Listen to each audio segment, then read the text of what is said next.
The Adam and Eve Story, by John Thomas.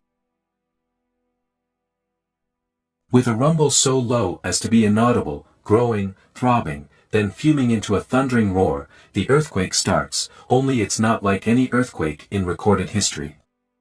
In California the mountains shake like ferns in a breeze, the mighty Pacific rears back and piles up into a mountain of seawater more than 2 miles high, hence starts its race eastward.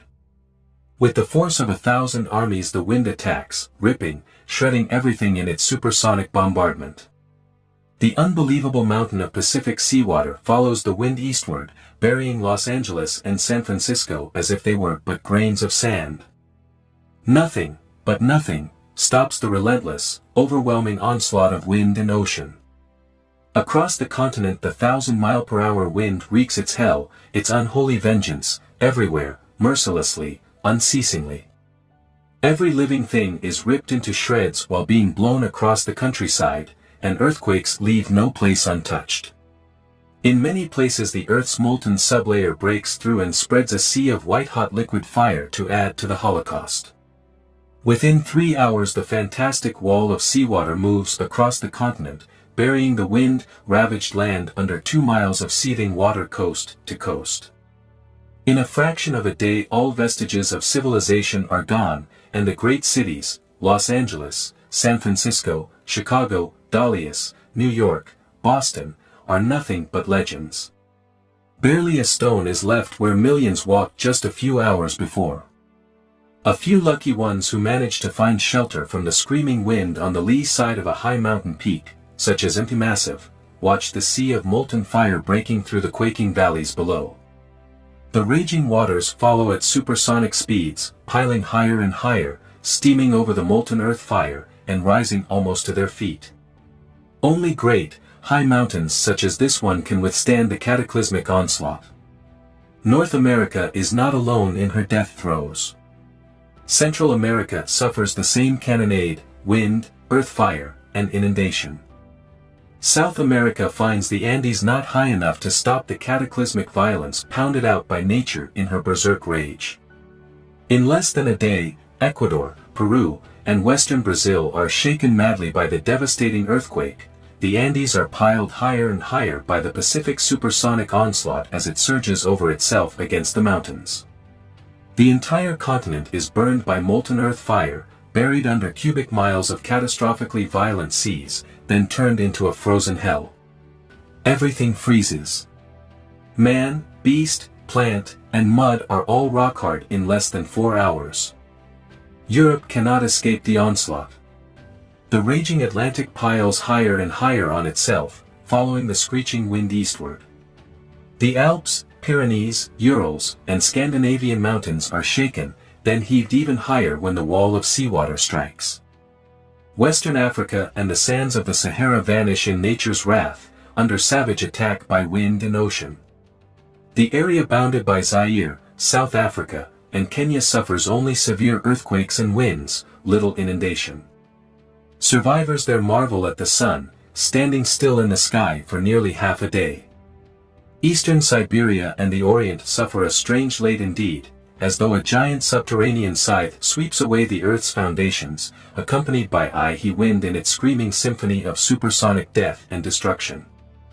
As the Arctic basin leaves its polar home, Eastern Siberia, Manchuria, China and Burma are subjected to the same annihilation as South America. Wind, earth fire, inundation, and freezing, jungle animals are shredded to ribbons by the wind, piled into mountains of flesh and bone, and buried under avalanches of homogenized seawater and mud. Then comes the sudden, seemingly infinite supply of terrible, instantly paralyzing temperature drop of 180 degrees Fahrenheit. Not man, beast, plant, muck, earth, nor water is left unfrozen in the entire Eastern Asian continent, most of which remains below sea level. Antarctica and Greenland, with their ice caps, now rotate around the Earth in the torrid zone, and the fury of wind and inundation marches on for 6 days. During the 6th day the oceans start to settle in their new homes, running off the high grounds. On the 7th day the horrendous rampage is over. The Arctic Ice Age is ended, and a new Stone Age begins. The oceans, the great homogenizers, have laid down another deep layer of mud over the existing strata in the Great Plains, as exposed in the Grand Canyon, Painted Desert, Monument Valley, and the Badlands. The Bay of Bengal Basin, just east of India, is now at the North Pole. The Pacific Ocean, just west of Peru, is at the South Pole. Greenland and Antarctica, now rotating equatorially, find their ice caps dissolving madly in the tropical heat. Massive walls of water and ice surge toward the oceans, taking everything, from mountains to plains, in gushing, heaving paths, while creating immense seasonal moraines. In less than 25 years the ice caps are gone, and the oceans around the world rise over 200 feet with the newfound water.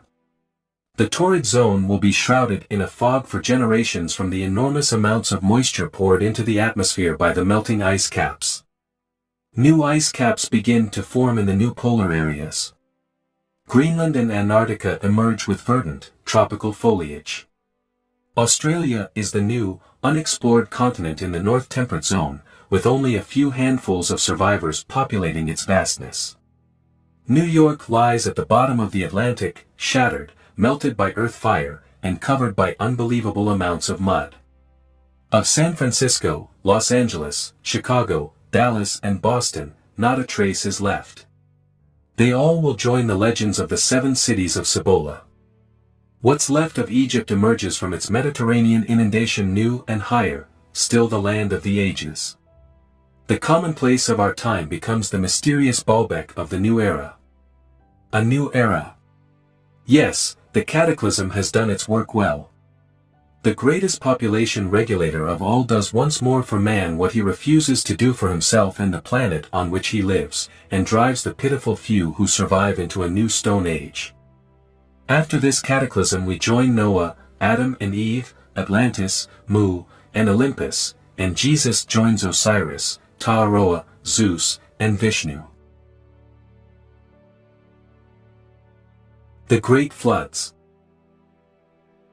Noah, Adam and Eve, Vishnu, Osiris. What do they have in common? They represent eras ages apart, and yet, somehow, they all join hands in the next cataclysm, and walk with us. There are others who walk with us, too, men of science, long forgotten, those who first saw that these tumbles, these cataclysmic catastrophes, or revolutions, of the Earth's shell have happened before, countless times. J. André de Luc in 1779 and Georges Cuvier in 1812 were the foremost. Dolomieu, the famous mineralogist, joined the consensus, as did Escher and Farrell, the Swiss geologists, also J. André de Luc Jr. and von Buch. They all agreed that the cataclysms were caused by sudden revolutions in the wrong direction by the surface of the Earth. Cuvier, in his Theory of the Earth, first published in 1812, based his conclusions on his unparalleled correlative research in stratigraphy, comparative anatomy, and paleontology.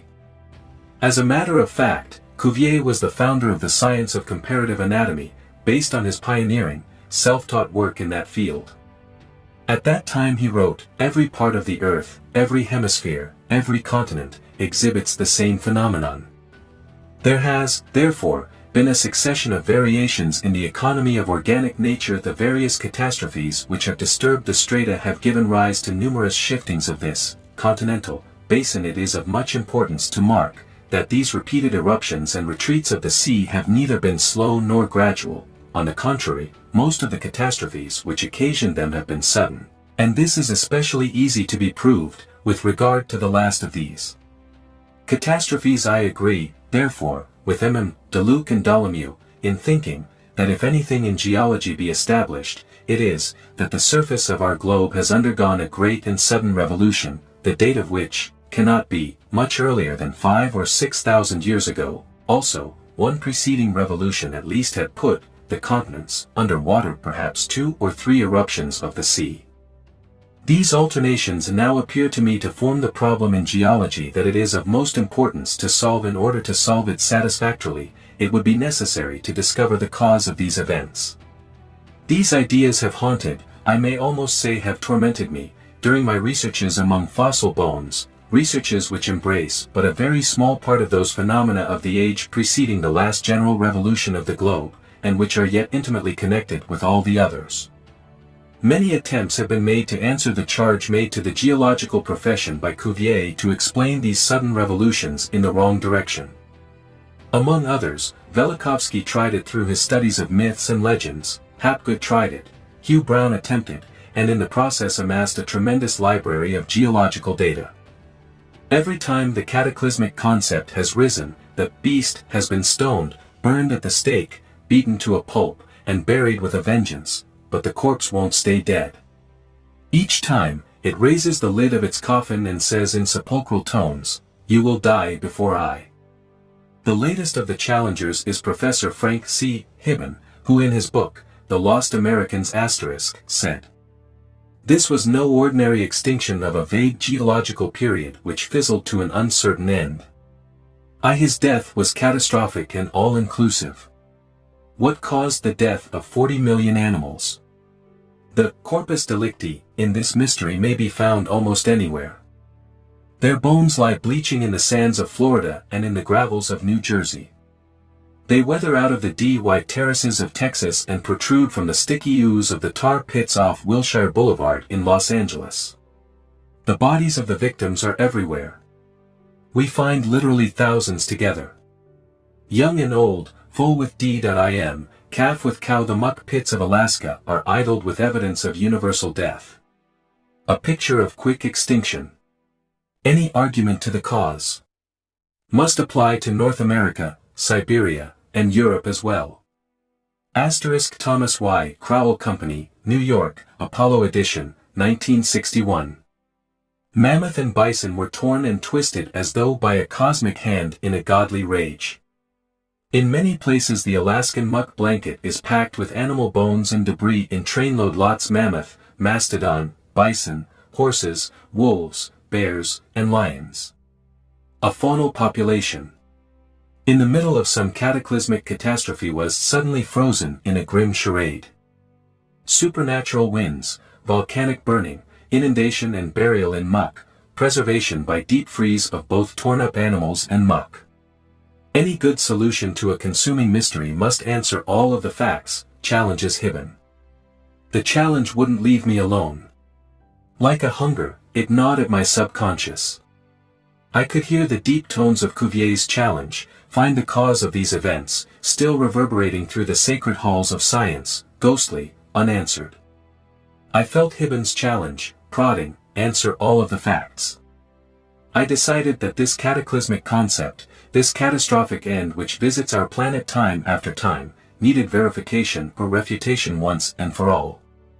The first step was to gather all of the known, accepted data from as many sciences pertaining to our planet as possible: stratigraphy, archaeology, radiology, anthropology, paleontology, and oceanography, plus cosmology and astronomy, and seismology and oceanography, and paleolanguages such as prehistoric Mayan.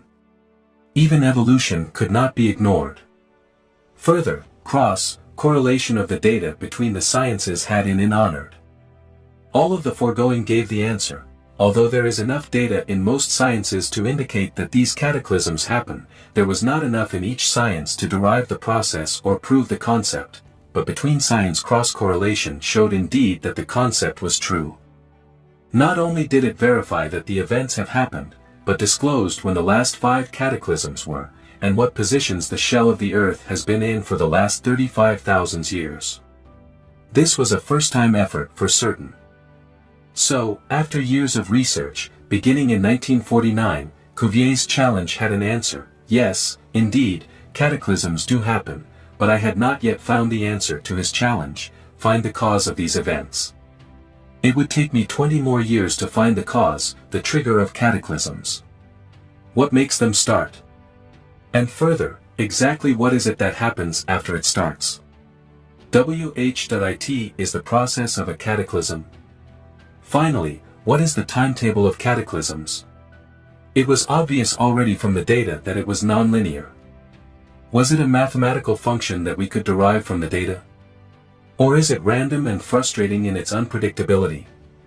The more learned, the more to be discovered and learned. Meanwhile, what a chase! And what a dramatic story of the Earth's history we uncovered. Civilizations of more than 20,000 years ago, more advanced than our wildest imagination, prehistoric legends from Greece, Egypt, India, and South America which became history instead of legend, lost continents in the Atlantic and Pacific which became dated realities, with logical reasons for their sudden disappearance. Yes, Vishnu came alive, a man who lived through a cataclysm many thousands of years ago, actually 10 cataclysms ago. Now he is known as the Hindu god of 10 resurrections from the waters. Osiris was rediscovered. He was the Jesus of his time, a man of Egypt, some 15,000 years ago. Noah smiled at us from the pages of the Epic of Gilgamesh. He actually was a Sumerian named Utnapishtim, who lived just around 7,000 years ago. The ark he built is more than legend. The process of a cataclysm is known now. Look at the cross-section of the Earth inside the front cover. You'll see 2 molten layers, the yellow ones. The important one is the thin molten layer starting 60 miles down, extending 60 miles deeper to 120 miles below the surface of the Earth. The thick, deep molten layer, starting 1,800 miles down at the bottom of the mantle, and extending 1,300 miles deeper, is the outer core. Seismology has proven these 2 yellow layers to be molten, and they are white-hot. Over 2,500 degrees Fahrenheit. The outer, 60-mile thick layer is the one which supplies the volcanoes with the molten lava they spew forth. Inside the Earth, the electrical and magnetic structure of the interior makes these layers act as if they were near solid, or plastic. As long as the interior in magnetic and electrical structure of the Earth maintains its orderliness, this old Earth keeps on rotating on axis in a normal manner.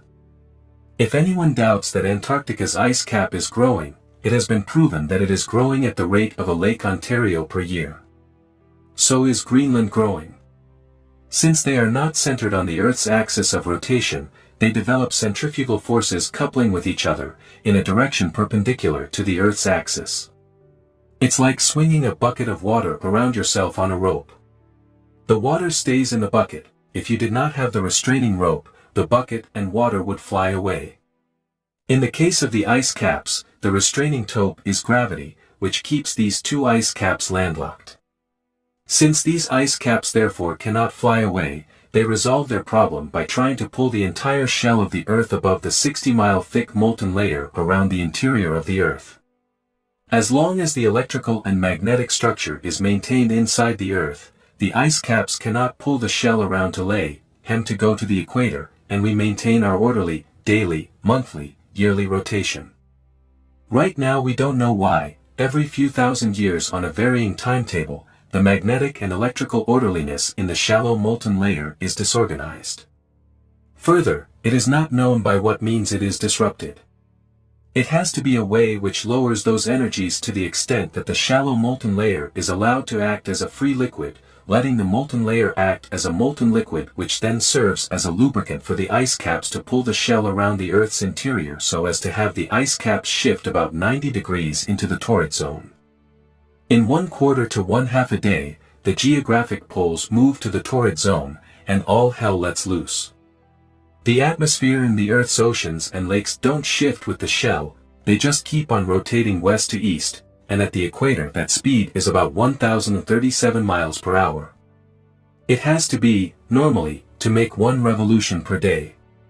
So, while the shell shifts with the poles going to the equator, the winds and oceans continue eastward, blowing and flooding across the Earth at supersonic speeds, inundating continents with water miles deep, destroying everything with which man ever dealt, including himself. That's a summary of the process. Now what about the trigger? This turned out to be the most elusive piece of the whole puzzle. We couldn't rely on some supernatural assumption, like sometime happenings in the heavens of a vague character which actually violated the laws of nature. No, it had to be something natural, a part of nature's ordinary structure, which disrupts the Earth's inner electrical and magnetic structure whenever a cataclysm happens. It also has to be a kind of happening which decreases the inner electrical and magnetic forces to the extent that they cannot support keeping the shallow molten layer acting as if it were plastic, or near solid. We once thought that severe sunspots could be the cause, because they do disrupt the Earth's inner electrical and magnetic structure, but we were wrong. The time wasted on that assumption was the price for dealing in assumptions rather than facts. It was a bad detour to take. What was necessary was to be patient, to take more time, to assemble more facts, and use our most valuable tool, analytical reasoning. The solution, whatever it might be, would come. The derivation of the process us a greater understanding of prehistoric events.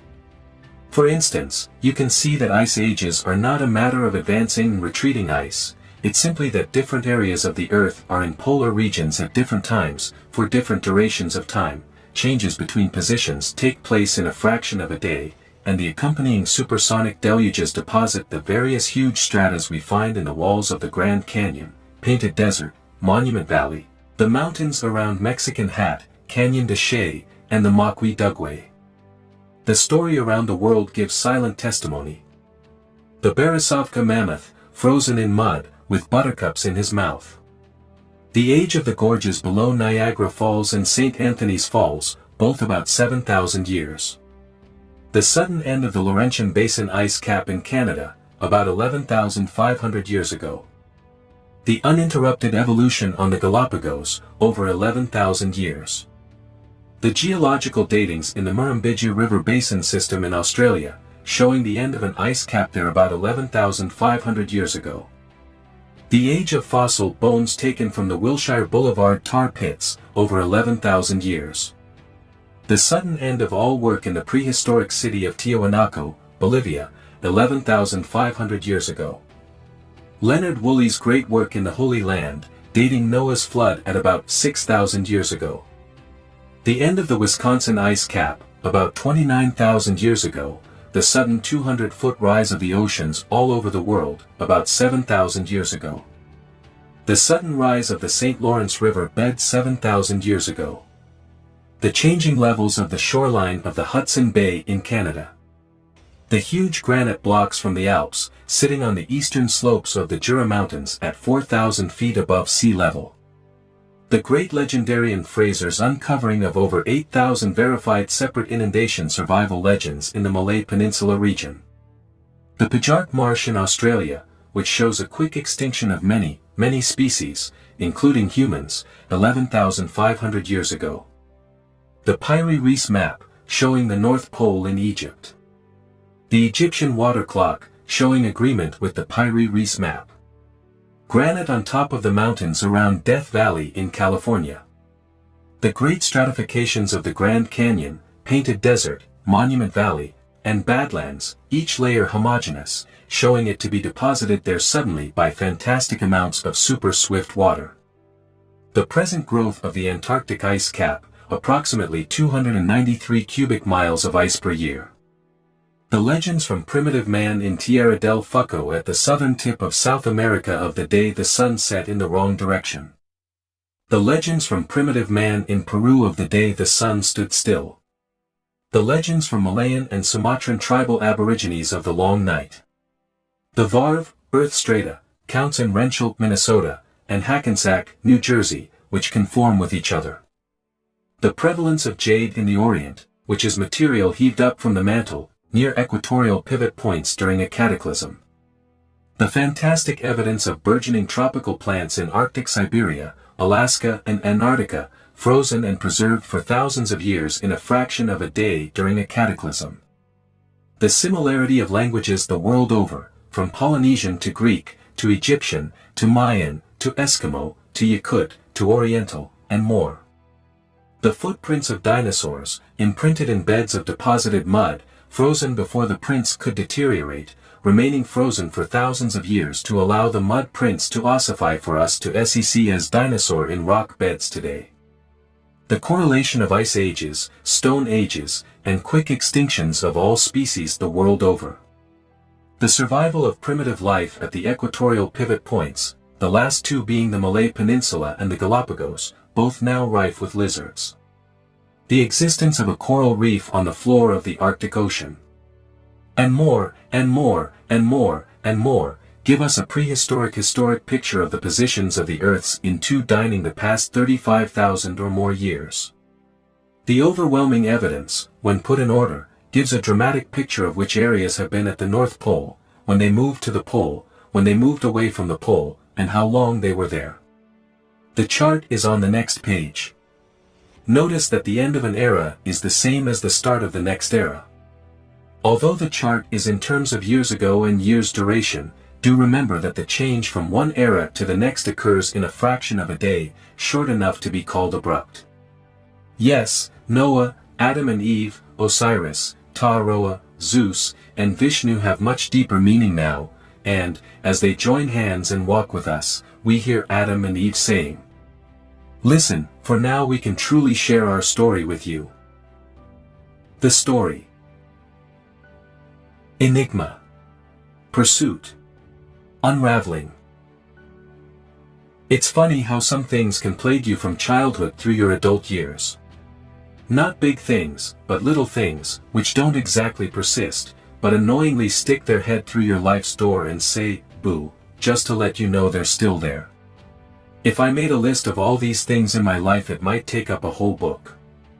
I'd like to talk about just one of these bugaboos. From the first time I heard the story of the creation in Adam and Eve, it buzzed me, as my young son would say. Now, to me the answer was not simply one of two usual alternatives, either unquestioning faith in the story as it stands, or complete repudiation as utter nonsense. No, the answer seemed to lie elsewhere.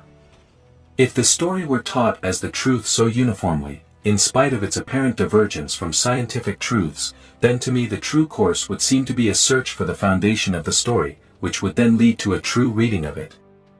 The pursuit happened almost by accident. Years of data correlation in studying the Earth tumbling concept has shown the last tumble to have occurred about 6,500 years ago, that Noah, or Utnapishtim, or whatever his name was, did exist and did survive that particular cataclysm. A friend of mine suggested that Genesis I is almost a perfect description of conditions on our planet right after a cataclysm, including about a week following on rereading it. I had to agree. Genesis 2 even mentions that a mist, proper translation, inundation, arose from the earth and watered the whole face of the ground. Well, now. This was worth thinking about. If it were so, then it would be the cataclysm preceding Noah's, another fascinating story, about 11,500 years ago. This, then, could be approximately the time of the Adam and Eve story. The pursuit started. If the story did originate with that cataclysm, in what language was it first written? Certainly not Hebrew or Greek, for as far as we know, they didn't even exist at that time. Was it possible to delve into the vanished pages of prehistory and find both the language and the story as originally written? If we look to men such as Don Antonio Batres Joriqui and James Churchward, we may have our answer. Certainly their knowledge of prehistoric languages could be a key, and later we'll discuss the role of Naga and ancient Mayan in the story of Adam and Eve. First, however, let's examine the history of Genesis 1, 2, and 3. There are many schools of thought on this subject. The predominant one is that Moses was the originator. This seems not obtuse, since Moses was reared in the Egyptian tradition, in a royal household. He probably had access to many religious writings and teachings now lost with the passing of the archives in Egypt, in Alexandria, Heliopolis, and Sais. Certainly the 10 Commandments were a condensation of the 42 questions of Osiris for entering heaven. If Moses did write part of the Old Testament, he then must have had Nagai tablet writings, or Egyptian interpretations of them handed down to the Egyptians for thousands of years through the royal households, and the Egyptian priesthood had knowledge of a cataclysm 11,500 years ago, from our time. Priests of Egypt are supposed to have told Solon during his 10 years in Egypt, about 600 BC, that 9,000 years before that time there was a cataclysm which buried Atlantis beneath the ocean. Note that 9,000 plus 600 BC plus 1950 AD equals 11,550 years ago.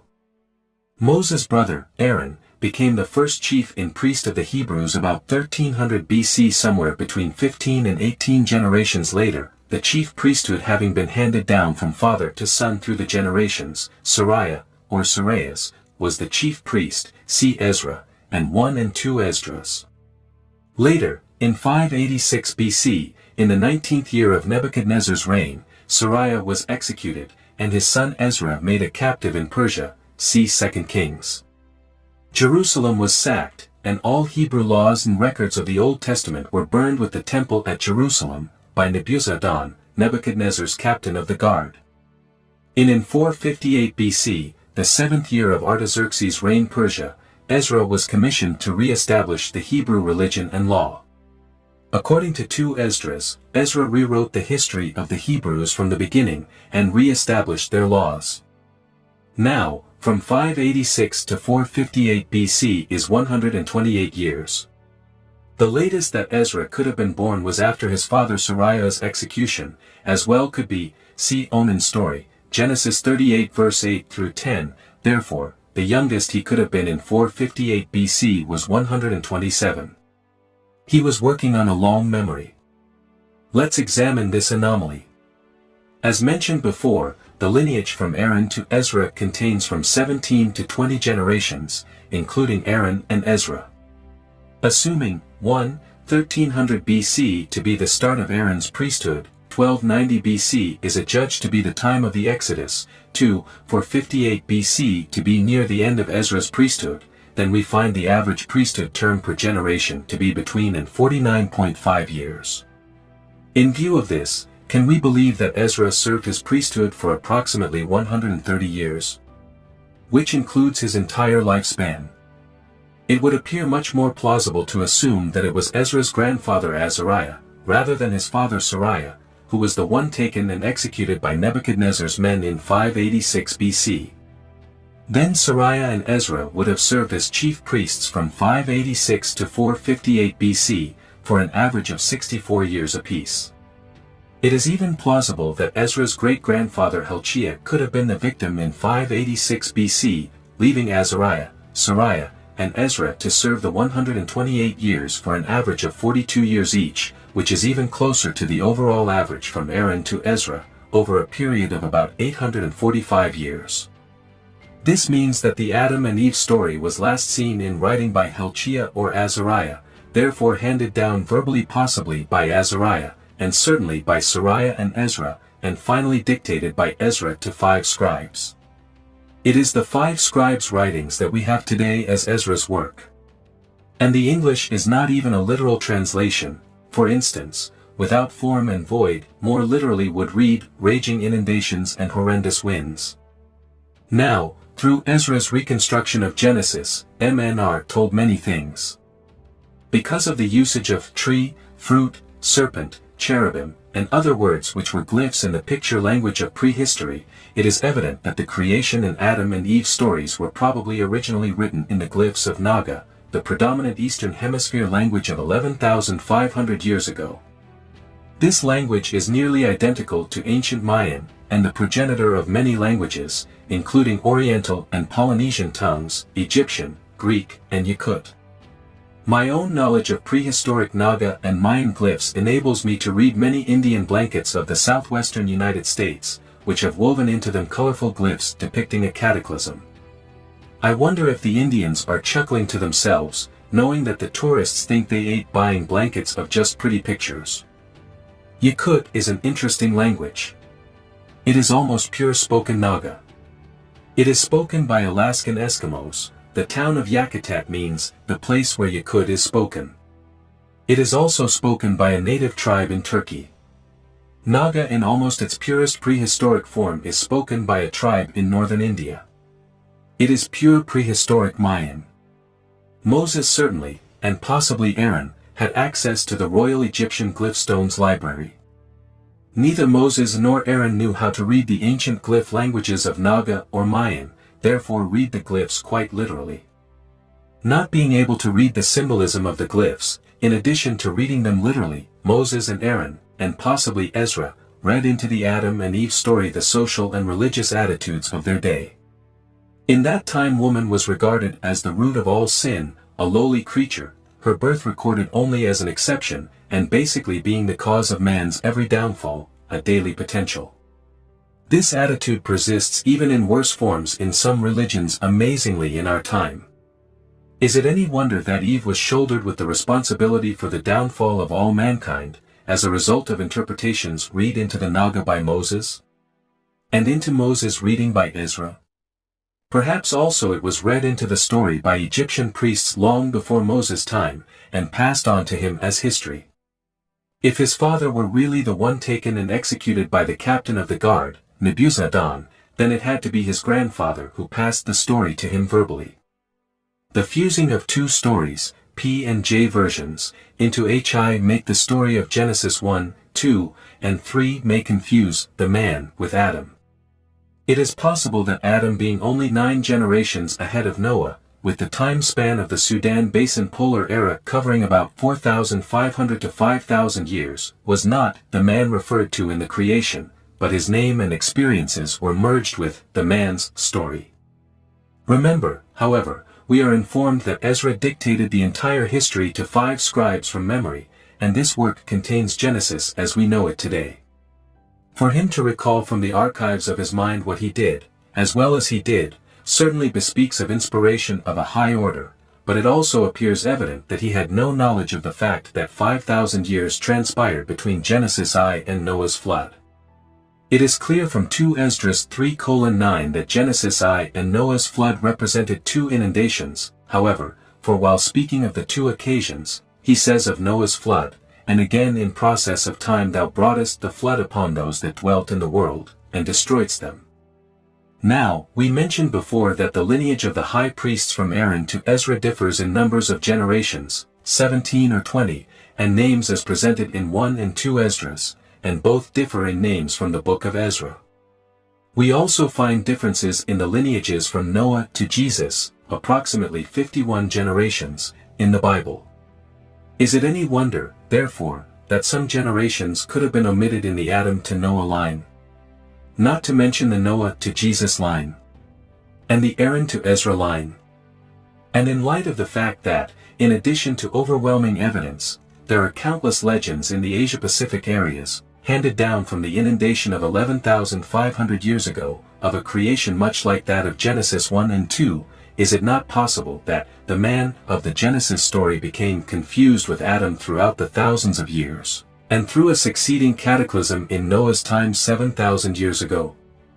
The miracle is that the whole story of creation and of Adam and Eve is as undistorted as it is. Being 11,500 years old, it has suffered through many debacles visited upon its guardians in the intervening years. Because of the lack of resolving information, the man and Adam are kept as one in this interpretation.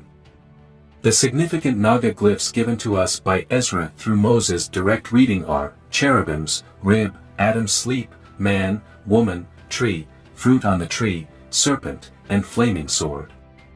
Our knowledge of Naga glyphs tells us that the tree of life symbolized a mother continent, a parent civilization lasting thousands of years longer than ours of today.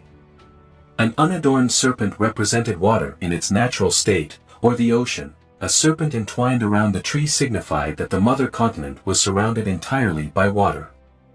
Genesis 3:15 actually describes Eve's heel on the serpent's head, depicting her victory over the oceans.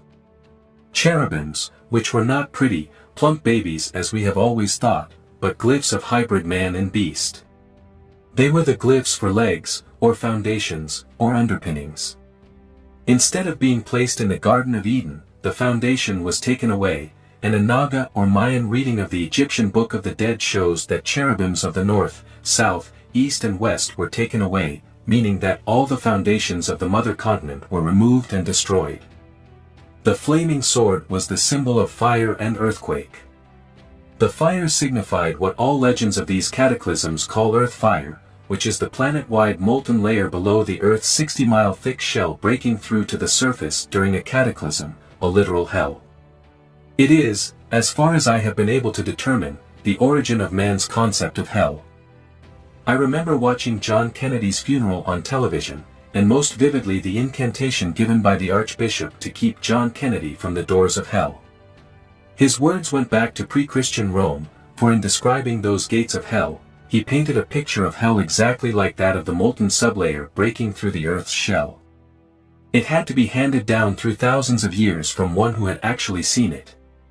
Chills ran up and down my spine as it stamped an indelible impression on my mind. Now to the tree. Fruit growing on that tree symbolized the mankind which settled the mother continent ages before Adam and Eve. Their eating the fruit tells us they were descended from this original mankind. Eve eating first signifies that she was the younger generation, Adam eating second signifies that he was her father, which made her his daughter. His daughter. Yes. It is the origin of one of the oldest Hebrew laws. In a catastrophe, if but a male and female survive, they must mate, regardless of their relationship. If you want to check on this, read the story of Lot and his two daughters. The daughters were simply obeying Hebrew law. He is stated to be too drunk to know what he was doing. Ha! If he were, he couldn't have performed. He must have been a good actor. The glyph of the creation is even more revealing. There are three figures represented on the stone. The top figure is the face of a sleeping or dead person. There were no separate symbols for death and sleep in Naga, both were represented as the same. The middle figure is shown as a male, and the bottom figure a female who is represented as the mother of all mankind. In addition, there are curved lines from the sleeping or dead person and the male middle figure to the bottom of the female figure. This glyph has been interpreted to mean that the middle figure, a male, was put to sleep, shown by the top figure, and a rib, or ribs, removed from him, the ribs being the curved lines, and fashioned into the bottom figure, the female mother of all mankind. This fits beautifully with the story of Eve's creation, Adam therefore being both the male middle figure and the top figure, a sleeping or dead person. There is a hitch to this story, however. The top figure, either sleeping or dead, is depicted as a female. How could it be Adam, asleep, awake, dead or alive? Moreover, in Naga the curved lines denote parentage rather than ribs, so, more reasonably, it appears that the top figure is a dead female, whose offspring by the male middle figure, Adam, was the bottom female figure, Eve, the mother of all mankind. I have been asked countless times how one can tell the top figure to be a dead female, to the extent that I guess I owe an answer here. In Naga and prehistoric Mayan, they show that they worshipped but one deity, and represented that deity by a glyph of a circle representing the sun. Any time a circle was shown on a tablet, it could only represent their deity. This tablet has two circles on it. Purists have stated that the writers of this tablet meant to show double intensity of the deity. Strange, I have never seen anywhere a double intensity of two circles in either Naga or prehistoric Mayan. The curious thing about these two circles is that they are located precisely where a female's breasts should be on the top figure. Maybe that's what double intensity is all about. The most curious thing about this stone is that it fits the legend of Adam being a widower, and the name of his deceased wife being Lilith. If true, it would also reveal Lilith to be Eve's mother. So, in essence, the story as read from the glyphs would be that Adam and Eve, who lived in the Garden of Eden on the mother continent, tree, were descended from the original mankind, fruit, of that land, which incidentally was surrounded entirely by water, serpent entwined around the tree. Eve was Adam's daughter, and he was a widower. They realized that, in order to survive, they had to leave and never try to return, for the motherland was destined to be destroyed by a cataclysmic inundation. Eve had perceived this coming event, and Adam asked her how she had discovered it. She answered that she had inherited the intelligence to do so from her ancestors. As a result, she had gained victory over the inundation, Eve's heel on the serpent's head. They left the motherland, and afterward the continent, tree, was subjected to a fiery earthquake, flaming sword, during which it lost its foundations, cherubims, and sank beneath the ocean, serpent, which remained forever afterward burying the continent, forever afterward crawling on its belly. So let's review the event, 2 cataclysms ago, and then apply our knowledge toward a representative translation interpretation of Genesis 1, 2, and 3. It may be the most accurate reading of a story written 1,500 years ago. The event. 11,500 years ago. Did you ever sit down for an evening at a card table with a 1,000-piece puzzle? By yourself? It takes hours and hours to put it together, doesn't it, with trial and error, and patience, all playing their parts. We're still trying out some of the as yet unfitted pieces in our worldwide puzzle, and we've been at the table since 1949. However, even though still not complete, it shows us a graphic representation of the Earth's picture as it was 11,500 years ago. Look at a globe of the world. Pick out longitude 90 degrees west, latitude 60 degrees north. This point is in the western part of the Hudson Bay. Now hold the globe so that the spot 90 degrees, west 60 degrees, N is at the North Pole, on the axis of rotation. This was the configuration of the world between 18,500 years ago and 11,500 years ago. The North Polar ice cap formed the Laurentian Basin in Canada. The continents, however, were not quite the same. There was a huge continent in the Atlantic Ocean, which stretched from England across the Atlantic to the Bahamas. The Caribbean Sea and possibly even the Gulf of Mexico did not exist. There is evidence of the Caribbean being land at that time. An ice cap on the globe's opposite side from Hudson Bay covered Western Australia, and Eastern Australia was burgeoning with humans, animals, birds, vegetation, and rivers. There was another continent in the Pacific, covering an area now ringed by the Hawaiian Islands, the Galapagos, Easter Island, Tahiti, the Solomons, and the Caroline Islands. Have you ever noticed the heavy sedimentary stratifications making up the top half of Diamond Head? They have the same characteristics of the strata exposed in the walls of Grand Canyon, Monument Valley, and the mysterious Canyon de Chelly. The province of Ceylon held the major civilization of India. Ayodhya in northern India was the thriving capital of that country. It was then called Ajudea. Greece, land of the Hellenes, was the home of a tall, blue-eyed, blonde race with standards of science and law unmatched to this day.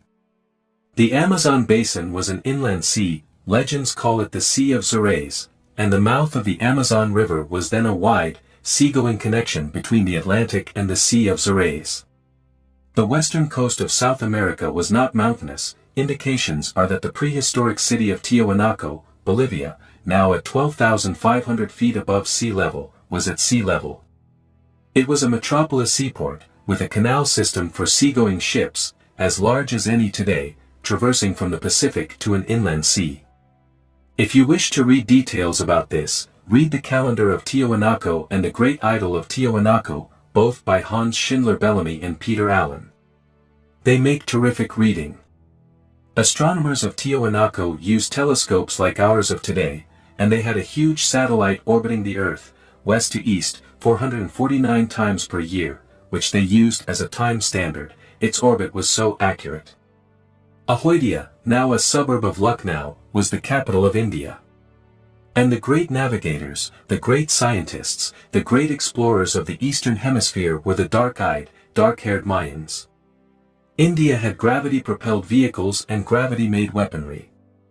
About 11,500 years ago, in 9550 BC, as dated by astronomers from Potsdam Observatory from writings in the ruins of Tiahuanaco, the 60-mile thick shell of the Earth shifted its position once more in 1/4 to 1/2 a day, about 7,000 years after the previous shift. The North Pole moved southward, and the Sudan Basin in Africa shifted to the North Pole. This was the time, as the Talmud states, when the setting of the Pleiades below the horizon occurred and the Holy Land was moved into a region of terrible cold for many generations, actually for about 4,500 to 5,000 years until Noah's flood, about 7,000 years ago. The equatorial pivot points were off the coast of mid-Chile and in mid-China, near the Yangtze, north of Vietnam. The great continent in the Pacific disappeared almost completely. What is now Easter Island, then on the edge of the continent, dropped to remain on the Pacific Ocean floor for about 5,000 years, to be heaved up in the cataclysm causing Noah's flood. What remained of the vast Pacific continent rolled to the South Pole, to be discovered by Mayan explorers as the last remains of their motherlands, a frozen reservoir of mud at the bottom of the earth, millions of square miles in area. Today we see indications of the continent in the sedimentary strata in the heights of Diamond Head in the Hawaiians, and the same stratifications in most of the higher Pacific islands. Of the great continent in the Atlantic, only a large island was left in the west, while the ocean between there and Gibraltar to the east was left shallow, muddy, and impassable to ships. A thread of a clue concerning the great knowledge of that time came out when Captain Cook discovered the Polynesian Maori tribe in New Zealand in the 1700s. They told him of ancient legends of Saturn's rings, and they hadn't even heard of telescopes. Now you try to see those rings with your naked eyes, and you'll find out that it's impossible. The evidence in Tiwanaku shows that their great civilization was wiped out so suddenly that people were caught in the middle of their normal daytime activities by a catastrophic inundation. Further, evidence shows that this fabulous city suffered the same fate as Easter Island. Although the Rockies and Andes were started in this cataclysm, Tiwanaku was buried under the Pacific, to remain there for almost 5,000 years, then to be heaved up to its present altitude of 12,500 feet in the last cataclysm about 7,000 years ago.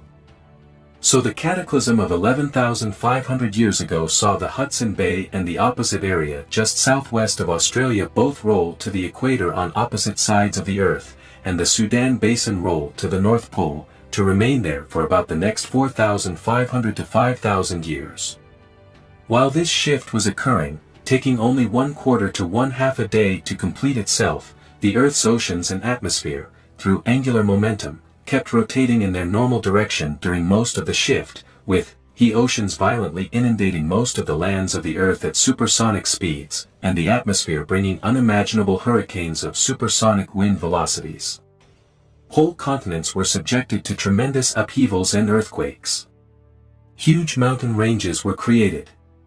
The 60-mile thick molten layer below the 60-mile thick shell of the Earth broke through the shell in places all over the world, and was thereafter called Earth Fire by the pitiful few who survived. Pitiful few? The whole Earth? Best estimates are less than 1% of all life on our Earth. The oceans and winds took 6 days after the start of the cataclysm to resolve their holocaustic wars on the surface of the Earth, and on the 7th day began to settle down to about 5,000 years of normal activity and complacency. The 2-mile thick ice caps of the Laurentian Basin and the Indian Ocean, having shifted from their polar homes and started a new course of revolving equatorially, proceeded to melt at tremendous speeds in the torrid heat, carving great grooves in the mountains as the rushing, gushing, swirling water and ice overwhelmed everything in their paths. The great amounts of moisture being poured into the atmosphere were to shroud the torrid zone in a dark fog for many years during several generations. The oceans rose some 200 to 300 feet all over the world with the sudden melting of the ice caps as they do after each cataclysm. The end of the Laurentian Ice Age and the start of the Bold Stone Age was complete. The Mayan tongue lived on in scattered remnants, Polynesian tongues, Greek, Yakut, Egyptian, Eskimo tongues, nomadic, Oriental, German, American Indian, just about all languages. The resurrection from the waters, Tao, lived on in many stories from the Pacific of a man who survived, later to become Taaroa, Tongaroa, or Taroae, depending on which tribe's legend you find. Adam and Eve could have sprung from the same story. Who knows? Genesis, 4,500,000,000 years ago. This regenesis, 11,500 years ago. Both in the Bible. A translation interpretation of Genesis 1, 2, and 3, from a reconstruction of what the Naga must have been to give us the chapters as we have them in English, then retranslating directly from Naga to English, bypassing Greek and Hebrew. The Book of Genesis. Chapters 1, 2, and 3. 1. In the beginning, 4.32 billion years ago, the universe was created in God's great design. Included was our sun, and our planet Earth. And during one of the many cataclysms that occurred during the Earth's history, this one being 11,500 years ago, the Earth's lands were all inundated with raging waters, and ravaged by horrendous winds, and the oceans were all dark with muddiness. And the ill wind thundered over the troubled waters also. And as the storms abated, sunlight came back to the face of the earth, as God intended.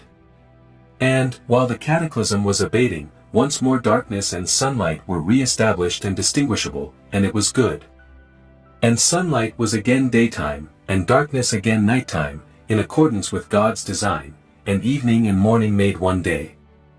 Again, God's original design was that there be a sky between the clouds and oceans. And in accordance with God's design, the heavens were re-established, in that the sky again stood between the clouds and the oceans, as the onslaught of the great cataclysm abated. And God's heavens were indeed re-established, and that evening and morning were the beginning of the second day. And God's design was that the lands would not be entirely covered by the oceans as they were immediately following a cataclysm, so the disrupted oceans, now settling, drained off the higher lands. And, in accordance with God's design, the dry land was earth, and the waters oceans, and once again it was re-established and good, as God intended. And since God's design was that the earth should bring forth grass and herbs, yielding their seed, and the fruit yielding fruit containing its seed, and the earth was again re-established.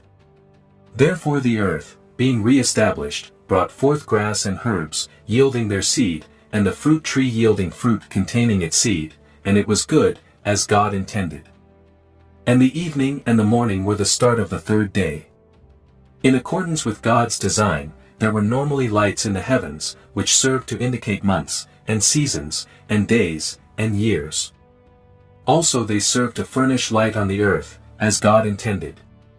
And as the great fog lifted, and the clouds broke, the sun and moon reappeared, and also the stars. And once again, as God intended, they shone from the heavens. And the sun and the moon again were able to divide light and darkness, which was good. And the evening and the morning were the start of the fourth day. And it was God's will that some of every creature living, and bird flying, should survive the cataclysmic inundation. Surviving then were the great whales, and every living creature of the sea, and every kind of winged fowl, and it was as God intended, and good. And they were blessed with God's original design to be fruitful, and reproduce, and replenish the oceans with sea life and the air with fowl. And the evening and the morning were the start of the fifth day. And it was God's will that some of every creature, cattle, and creeping thing, and beast of the earth, should survive the cataclysmic inundation.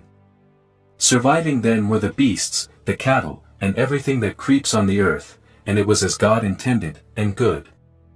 And in accordance with God's design, man, who was created in the image God intended, also was to survive, and have dominion over the fowl of the air, and over the cattle, and over the earth, and over every creeping thing that creeps on the earth. So it was God's design that man, who was created in the image God intended, both male and female, would survive the cataclysmic inundation. And they were blessed with God's original design to be fruitful, and multiply, and replenish the earth, and control it, and have dominion over the fish of the sea, and over the fowl of the air, and over every living thing that moves on the earth. And God's design was that man, being given every herb-bearing seed, which is upon the face of all the earth, and every tree, in which is the fruit of a tree yielding seed, to man it should be for food. And to every beast of the earth, and to every fowl of the air, and to everything that creeps on the earth, wherein there is life, God's design was that green herbs shall serve for food, and it was as God intended. And everything which survived, was as God had originally created, and still was in God's design, and was good. And the evening and the morning were the beginning of the sixth day. 2. Thus the heavens and the earth were re-established, all the host of them. And on the seventh day the recovery from the cataclysm and flood were complete, and the seventh day brought rest from the fight for survival against the cataclysm and its after-effects. And the seventh day brought God's blessed peace, as the cataclysm had abated, leaving those of his creation who survived. These are the same regenerations of the heavens and of the earth as they were re-established after the cataclysm previous to the one of this story, when the Lord God re-established the earth and the heavens. And every plant of the field before that cataclysm was in the earth, and every herb in the field before it grew. For the Lord God had not brought rain upon the earth in this region, and there was not a man to till the ground. But there was this cataclysm, and great inundations rose over the earth. And it was God's will that man should rise up from the earth, and keep the breath of life, and remain a living soul. This is his story. And it was God's will, after a cataclysm, that a continent eastward be established, and there in Eden lived the man of this story. And from this land grew other civilizations, on other lands, with the motherland in the midst of all being the seat of wisdom, of all knowledge, both good and evil. And the inundation destroyed Eden, and left only its 4 offspring lands. Note, the next 4 verses are probably incorrect or incomplete, with the true descriptions locked in correct translations of Egypt's Book of the Dead, and the missing portion of the Piri Reis map. The first land is near the river Pison, which includes the whole land of Havilah, where there is gold. And the gold of that land is good, there is bdellium and the onyx stone. And the second land is near the river Gin, the same land which includes the whole land of Ethiopia. And the third land is near the river Hiddekel, that is the land toward the east of Assyria. And the fourth land is near the river Euphrates. And it was in God's province that the man was of Eden, where he lived and toiled. And he was descended from the original mankind which settled that motherland. And God's design was that the man was warned, although the motherland was the source of all knowledge, both good and evil, that if he stay therein, surely he would die. And it was God's design that the man should not he alone, therefore a mate should be his. And since God had originally created every beast of the field, and fowl of the air, and in his time Adam had named each one. And Adam gave names to all cattle, and to the fowl of the air, and to every beast of the field, but for Adam there was no mate. For Adam's mate had died, after giving birth to a child of Adam. And the child of the man was a female, made in the image God intended. And Adam said, This child is bone of my bone, and flesh of my flesh, and she grew into womanhood. Therefore, the man was both father and mother to her, and she abode with him, and they were one flesh. And the climate there was warm, requiring little or no clothing. 3. Now at the time of the beginning of this story, the oceans were in their normal state of quietness, and it was known to the woman of this story that she was not descended from any of the peoples of the lands which sprang from the mother continent. And God's design was that the woman would learn that people of the offspring lands would live on. But the people of the motherland, from whom she had descended, would surely all die.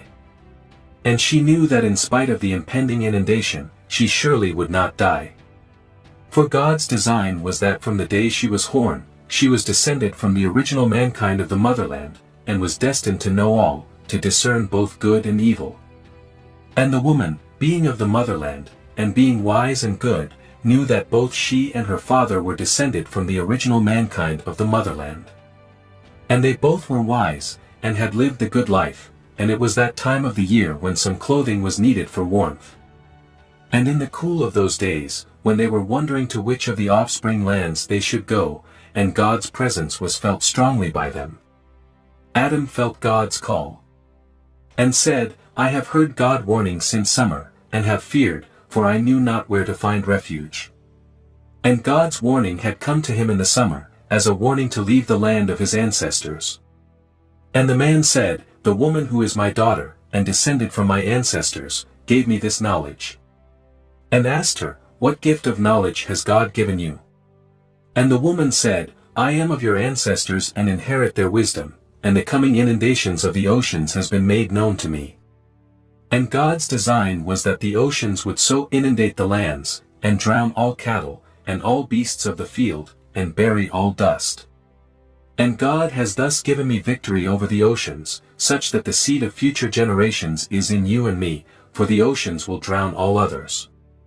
And God's design was that although the inundation would greatly multiply her sorrows, she would even so bring forth children, as her love would be for her husband, and his for her. And unto Adam it was God's will that he heed the words of his daughter, and God's warning that though they be descendants of the original mankind of the motherland, they should leave, as its destiny was nature berserk, and if they stayed, surely they would regret it. And where Adam was to go, the land would be difficult to farm, with thorns and thistles abounding, and even so the herb of the field was to be their food. By his own toil and sweat he was destined to fight for survival after the inundation, even to the end of his days, when he would return to Mother Earth, as it was earth man came from, and unto earth he shall return. And after the inundation, Adam therefore made the woman his wife, and called her Eve, as she was to be the mother of all living from the motherland. And, again after the inundation, as they were in a colder climate, it was God's design as part of their survival that they make coats of skins, and be clothed. And it was God's design that Adam should take with him the knowledge of good and evil from the motherland as he put forth and left in order to live. Therefore, in accordance with God's will, he left, Garden of Eden, to survive and live from the soil where he was to go. So the man left, and the Garden of Eden was subjected to a cataclysm of earthquake and earth fire. The motherland lost its foundations and sank beneath the oceans. Cataclysms Revisited. The last cataclysm, known as Noah's flood, is pretty easy to study. It was the start of the new Stone Age, brought about by conditions following the last inundation, when even basic requirements for living were no longer available. Since then, uniformitarian geology has been allowed by nature to continue on its path uninterrupted. Thousands of legends arose.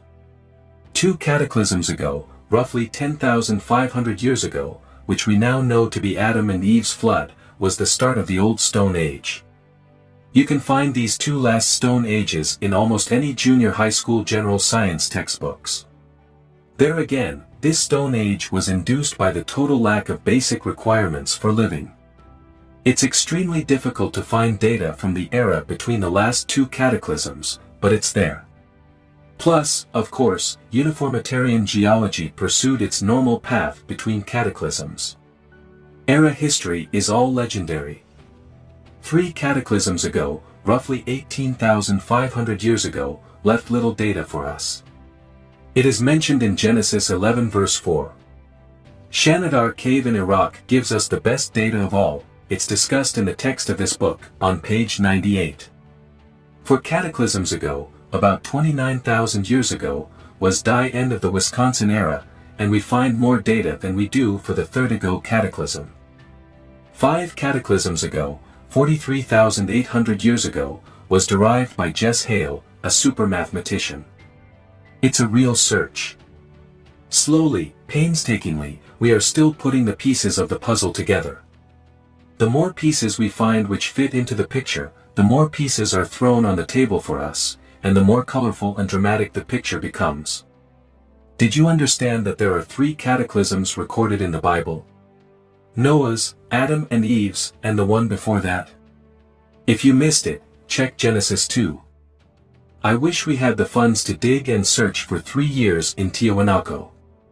A small idea of what could be found in this prehistoric city of South America can be gained by reading 2 books which I have mentioned before, but will again, The Calendar of Tiahuanaco and The Great Idol of Tiahuanaco, both by tremendous researchers, Hans Schindler Bellamy and Peter Allen.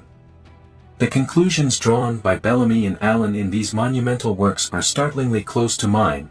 The city has lived through at least 3 epochs between cataclysms, the oldest ending about 1,500 years ago, terminating, with a cataclysm, the period in its history when it was at sea level, and starting a period of about 5,000 years during which it was at the bottom of the Pacific, then an upheaval during the cataclysm of about 7,000 years ago when it, along with its ocean bed, was raised to its present altitude of 12,500 feet. That cataclysm produced Noah's flood, gave birth to Niagara Falls, started the Ohio River flowing into the Mississippi, started the Neolithic Stone Age, raised the level of the oceans more than 200 feet all over the world, initiated the era of modern history all over our planet, such as that of Greece, India, and Egypt, and gave birth to the Epic of Gilgamesh, containing the story of Noah's flood written by a Sumerian thousands of years before the Hebrews wrote about it in Genesis. Each cataclysm is like a giant hand sweeping across the countryside, leaving its fingerprints for us to find amongst the elephant footprints of science in our search for the solution to this consuming mystery. These fingerprints are well hidden amongst the heavy footprints of uniformitarian evidence. The two disciplines, uniformitarian geology and cataclysmology, have no real contest between them. Each has its own place in science, for they complement each other, and actually a marriage of the two schools is in order. Some of the cataclysmic fingerprints have been mentioned in Chapter 2. Let's discuss them in more detail. The story of frozen mammoths is intriguing indeed. No frozen mammoth was ever found in ice, all were found in frozen, homogeneous muck. It used to be that you could buy frozen mammoth steaks in Alaskan restaurants. The meat had been so well preserved by quick freezing in the muck after the mammoths drowning and suffocating to death, then maintaining that frozen status for almost 7,000 years. Perhaps the most noted of the thousands found thusly is the Beresovka mammoth, found near the Beresovka River in northern Siberia. Like all mammoths found wherein some comment was made concerning the skull, it was noted that his skull was pink from hemorrhaging in the head, plus the fact that he had a penile erection, both of these facts being evidence sufficient to prove that he suffocated to death in the surrounding homogeneous muck. Further, he was frozen so fast and kept frozen for almost 7,000 years, during which his erection was kept, on frozen record, constantly until he was found. The Beresovka mammoth was found about 1900, and more scientific data was gathered and recorded about this animal than any other such frozen behemoth. It is true that this beast also has initiated more scientific controversy than any other such find. To my way of thinking, one man's work stands far above all others, Ivan T. Sanderson, the biologist. He approached the problem from a frozen foods viewpoint, and was the only one to do so. This is his story. When you freeze meat, the problem is to freeze it last enough so the moisture contained in the meat does not have time to form into large crystals while freezing. The faster the freeze, the smaller the crystals. If you freeze meat too slowly, the moisture will form crystals large enough to destroy the fibrous structure of the meat. When defrosted, the meat will be nothing more than a mass of goo, unfit to cook or eat. The larger the piece of meat to be frozen, the more difficult it is to freeze it fast enough to avoid formation of the destructive moisture crystals, for heat must be removed at the same rate from, say, half a steer as from half a pound of ground meat. It would be the same problem if you had to freeze a bucket or tub of water in the same time it takes to freeze a thimbleful. Now a mammoth weighs up to 5 tons. Those mammoths found in Siberia were somewhat smaller, but still several ton animals. When the Beresovka mammoth was dissected by Russian scientists in 1901, they recorded that even the innermost lining of the beast's stomach had a perfectly preserved fibrous structure, indicating that his body heat had been removed by some super-prodigious process in nature. Sanderson, taking special notice of this one point, took the problem to the American Frozen Foods Institute. What does it take to freeze an entire mammoth so that the moisture content of even the innermost parts of his body, even to the inner lining of his stomach, do not have time enough to form crystals large enough to destroy the meat's fibrous structure? The Institute really attacked this problem. To freeze a quarter or half a steer presented a big enough problem, but a whole mammoth? Some weeks later the Institute went back to Sanderson with the answer: it's utterly impossible. With all of our scientific and engineering knowledge, there is absolutely no known way to remove the body heat from a carcass as big as a mammoth fast enough to freeze it without large moisture crystals forming in the meat. Furthermore, after exhausting the scientific and engineering techniques, they looked to nature and concluded that there is no known process in nature which could accomplish the feat. So many have loosely claimed that the Beresovka mammoth fell in a crevasse or fell in the ice or some such nonsense. There is absolutely, positively, irrevocably no explanation in the known processes of nature to explain the quick freezing of the Beresovka mammoth, concurrently with the muck in which he was suffocated and drowned. The Institute did tell Sanderson what it takes to do the job, however. First of all, the body temperature of the mammoth must be lowered about 140 degrees Fahrenheit, or 78 degrees centigrade, from its normal temperature, and it must be accomplished in an absolute outside time limit of approximately 4 hours. Actually, they concluded, the freezing process would have to take place in an elapsed time of closer to 2 hours. The Institute did not take into account the effect on their conclusions which two other factors would have made. First, the fact that an entire strata of muck was frozen concurrently with the mammoth, and second, the fact that his erection had been preserved by quick freezing. The second of these facts reduces our actual freezing time to far below 2 hours. All that 2 to 4 hours represents is the outer limit of time within which the freezing process had to have taken place for no large moisture crystallization to have formed deep in the meat. The second fact tells us that the freezing time, at least for the entire strata of muck and the outer parts of the mammoth, had to be less than 1 minute, or perhaps more like half a minute. The whole process bespeaks of an inhuman, supernatural violence. One foreleg, some ribs, and its pelvis were fractured. Do you realize what it takes to break a mammoth's foreleg and his pelvic bone? He was buried in a sea of muck formed by supersonically moving water, gathering and homogenizing the muck, suffocated and drowned in the muck, and quick frozen in the muck in an utterly impossible sequence of events. But nonetheless the process was performed, then kept frozen and preserved for almost 7,000 years.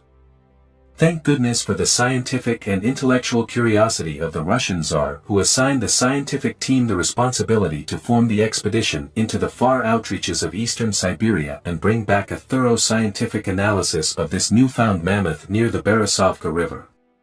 Today that same mammoth is mounted in a museum in Moscow. I believe I am correct in stating that it was the first time such a large animal was ever mounted by a taxidermist, or a team of taxidermists. Where did the muck come from which buried the mammoth alive? This frozen mud can be found all over northern Siberia and Alaska. In Alaska the frozen blanket ranges from 20 to 90 feet thick. Where we have been able to study this frozen tundra more closely, here in the United States, the evidence shows that the supernatural violence included supersonic winds, volcanic eruption, swift inundation creating the muck, a sudden temperature change to far below sub-zero freezing, and a precipitous total environmental climatic change. The muck comes from the inundation waters moving so swiftly and in such fantastic quantities that the water picks up all kinds of earth, mixes and homogenizes it with the water, then lays it down in a muck layer. Vivid descriptions of this layer of frozen muck are given by Professor Frank C. Hibben in his book, The Lost Americans. One of the best places to study many layers of muck laid down by many succeeding cataclysms is in the walls of the Grand Canyon, or in the Badlands of North Dakota. If you stand on the north rim of the Grand Canyon, pick one strata to follow, and trace it with your eyes as far as you can see in all directions, including the spires jutting upward in the canyon, you will find that strata homogeneous from top to bottom, everywhere as it goes, laid down with uniform thickness, and sharply demarcated from the layers above and below it. Furthermore, if you happen to pick a layer that contains gravel, rocks, and boulders interspersed through it, you will observe that ossified muck, gravel, rocks, and boulders are distributed throughout the layer quite evenly in all directions. There is absolutely only one way for each layer to have been laid down so evenly and so homogeneously, and that is all at once. All other hypotheses fall into oblivion in light of the homogeneity factor. This conclusion of the suddenness of the deposit, based on the homogeneity factor, is strengthened further by the flatness, uniformity of thickness, the independent character of each layer, and the sharp demarcation between any two adjacent layers. Anyone in the earth-moving business who looks at these strata with the suddenness of deposit of each layer in mind will immediately realize that there is absolutely no way to accomplish this feat through any known means of engineering, nor is there any known way in the ordinary processes of nature to move that much earth, homogenize it, even with rocks and boulders if necessary, and deposit it all at once over uncountable square miles of surface in one single, flat, homogeneous, even depth layer. The only way possible is for cubic miles upon cubic miles of water to move at speeds into the supersonic range over continents, pick up earth, dirt, rocks, and boulders, in unbelievable quantities, mix it with the water into a watery mud, have every rock and boulder grind each other into rounded-off shapes as if they were pebbles, and finally deposit it all at once over huge areas of land in an even, flat layer of homogenized muck, rocks, and boulders which later dries out, and through the ages sometimes ossifies, such as in continents frozen in polar zones. For many years I searched and hunted for evidence of what I call sloshing of fast-moving muck water as it becomes trapped in a huge basin. In the late 1980s I found a treasure trove of sloshing evidence in the part of Arizona and Utah known as Monument Valley. Never have I been so impressed with the beauty of nature as I was when first viewing the monument treasures of that valley. It's hard to believe that such beauty can come from the unimaginable violence of a cataclysm pounding on a landscape which would not exist were it not for the many cataclysms before the last one, each contributing its share toward the structure as we see it today, with thick layers upon other layers mixed with thinner layers after thinner ones, each with its own unique color and characteristics, with sharp demarcations between all layers. There are also similar layers in Canyon de Chelly, southeast of Monument Valley a few miles. The thick layers, approximately 60 to 80 feet thick, provided the sloshing evidence. Even though each of these thick layers showed definite evidence of having been deposited all at once, each layer with its own color and integral appearance, there was a diagonal sublayer, grain flow within each layer tilted about 20 degrees off horizontal, with an adjacent sublayer tilted in the opposite direction both above and below it. These tilted sublayers, in comprising some very thick layers, were stacked upon each other in 15 sublayers, all the same thickness, and each tilted in opposite directions from the layers adjacent to itself. This evidence, then, finally provided the proof that sloshing does occur in a cataclysm. As the rapidly moving muck water sloshed back and forth across the valley, it deposited a little of itself with each slosh. It was moving so fast as to deposit the same amount of itself with each slosh, the total being so homogenized that each sublayer has the same characteristics as each and every one above and below it. Only the grain structure varies in slant with each sublayer. This structure is evident in miles upon miles of surrounding walls of the valley as well as in the monuments therein. Before leaving Monument Valley, I'd like to tell you about one special place in the eastern part of the valley, Mexican Hat. It's a small town sitting next to the San Joaquin River, with a short plateau on the other side of the river. On the other side of the plateau rises the most unusual mountainside in the world, as many geologists have declared who have come to Mexican Hat from all over the world just to see that mountainside.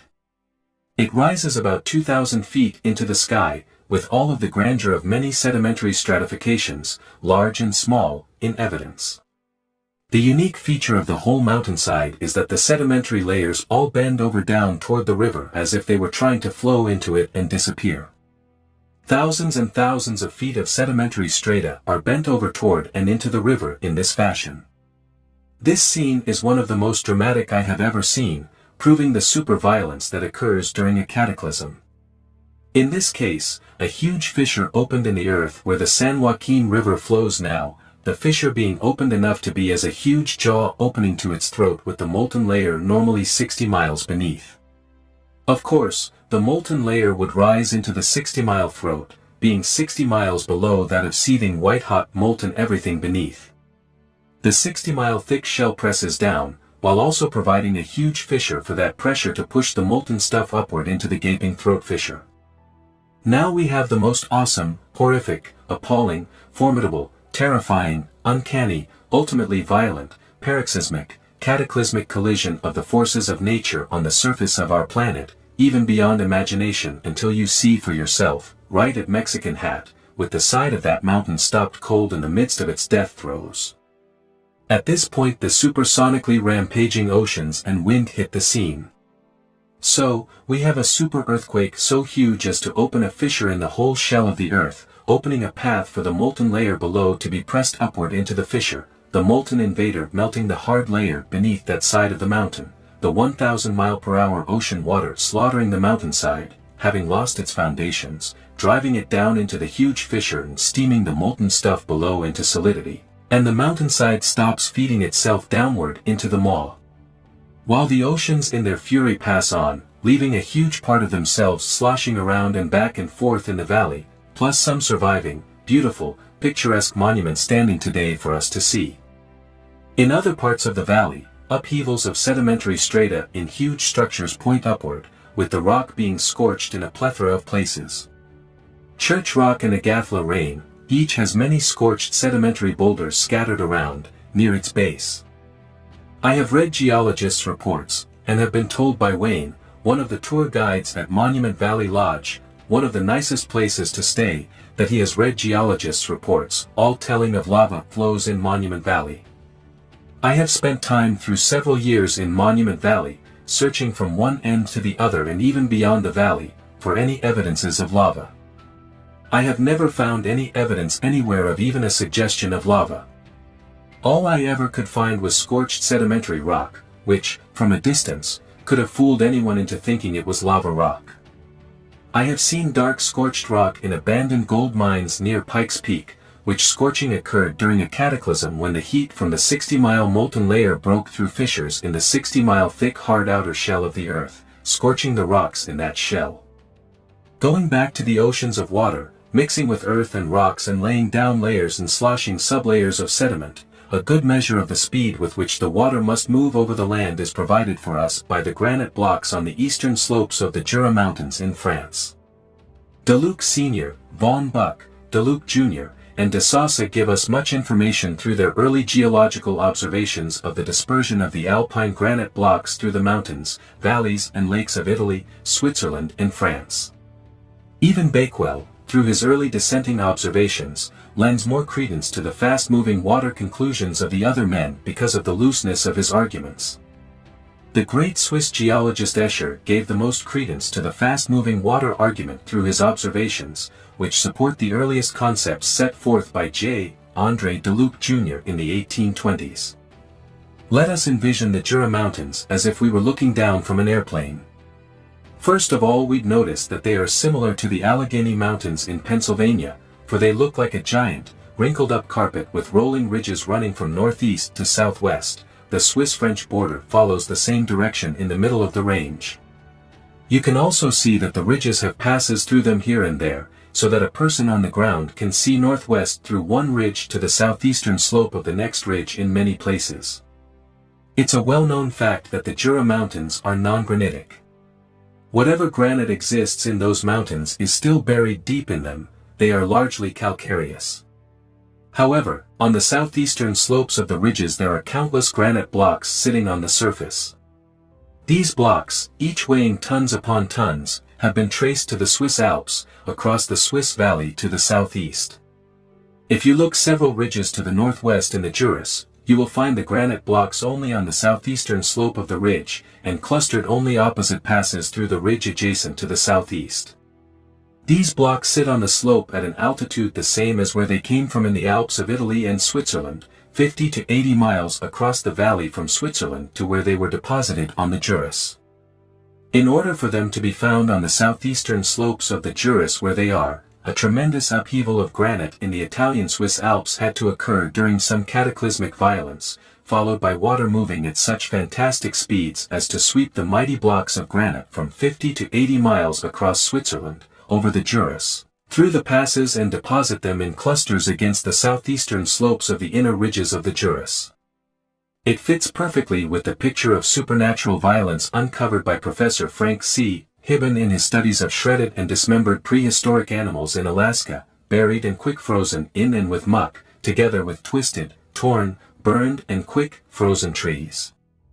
Hibben states that one necessary force in the contributing factors is supersonic winds.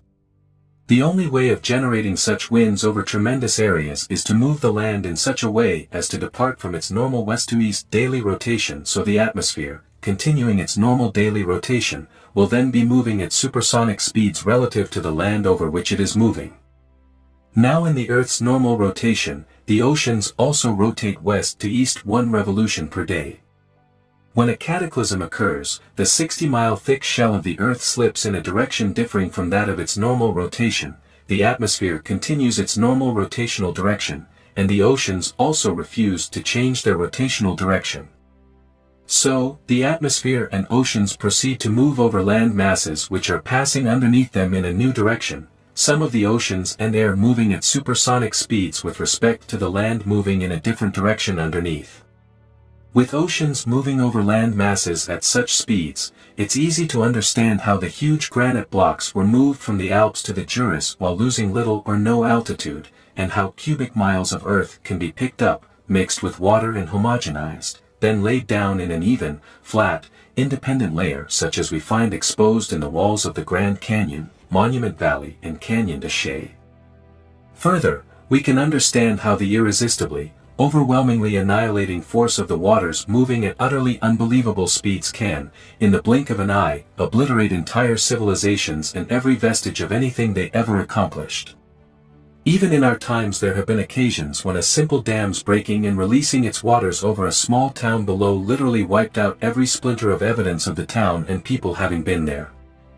One of the fingerprints which the cataclysmic giant hand leaves, telling us of this supernatural violence on the earth, is the plethora of mammalian teeth of many, many species found in the sharp demarcation boundaries between sedimentary layers such as we see exposed in the Grand Canyon.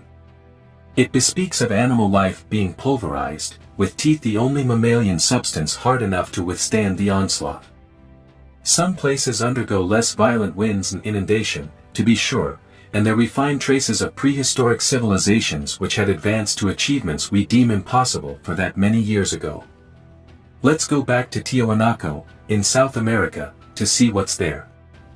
The Incas discovered this deserted city at 12,500 feet altitude on the shores of Lake Titicaca, in the 2nd century AD. Although they lived in that land for generations upon generations, centuries after centuries, they left it totally undisturbed. Anyone who has been on a hunt for gold or treasure in the mountains, as I have been in New Mexico, knows the Indian credo, what is in the mountain belongs to the mountain. That means that whatever they find they do not disturb nor destroy, nor move nor remove. You can read about it, see it portrayed in movies, and be told about it, but there is nothing like seeing it in person when gold fever takes over an entire personality. It's a kind of consummate greed which changes a veteran outdoorsman to a wild-eyed, scheming, secretive, intense introvert who could lead himself and others to destruction and death through his greed. I have seen it. Tiwanaku was found by Pizarro and his band of plunderers in the 1520s. The gold fever had evidently taken over his entire expedition of 13 to 16 men, for they proceeded to vandalize almost everything in sight. They smashed thousands of statues searching for gold. There were huge silver bolts of up to several tons each, passing through massive stone monoliths. You guessed it, they broke up the monoliths in order to obtain the silver bolts. There was one member of the early discoverers, a Spanish priest, Diego de Alcabeso, who wrote down what he saw. I saw a vast hall carved on its roof to represent thatch. There were the waters of a lake which washed the walls of a splendid court in this city of the dead, and, standing in its fine court, in the shallows of the water, on the platform of a superb colonnade were many fine statues of men and women. So real they were that they seemed to be alive. Some had goblets and upraised drinking cups. Others sat, or reclined, as in life. Some walked in the stream flowing by the ancient walls. Women, carved in stone, dandled babies in their laps, or bore them on their backs. In 1,000 natural postures, people stood or reclined. Not one of these statues stands today. The greed of civilization has literally devastated Tiwanaku with vandalism and thievery. However, vandals through the centuries who visited this fabulous storehouse of prehistory did what most do who have the treasure fever, they ignored the intellectual values which were less obvious. The great stone gate in the Temple of Kalasasaya has inscriptions across its arch and on its pillars which, to the untrained eye, appear to be but meaningless picture carvings. It remained for Arthur Poznansky to realize its importance. Lie was followed by Wendell Bennett and John Phillips. Hans Schindler Bellamy and Peter Allen completed the picture with their brilliant deciphering and translation of the pictures, so aptly described in their book, The Calendar of Tiwanaku. Their later book, The Great Idol of Tiwanaku, evinces further their brilliance in deciphering and translating the picture symbols carved in a monolithic statue excavated from a buried temple. This book not only explains their deciphering and translating, but tells of the arduous work performed in order to preserve the tremendous monolith.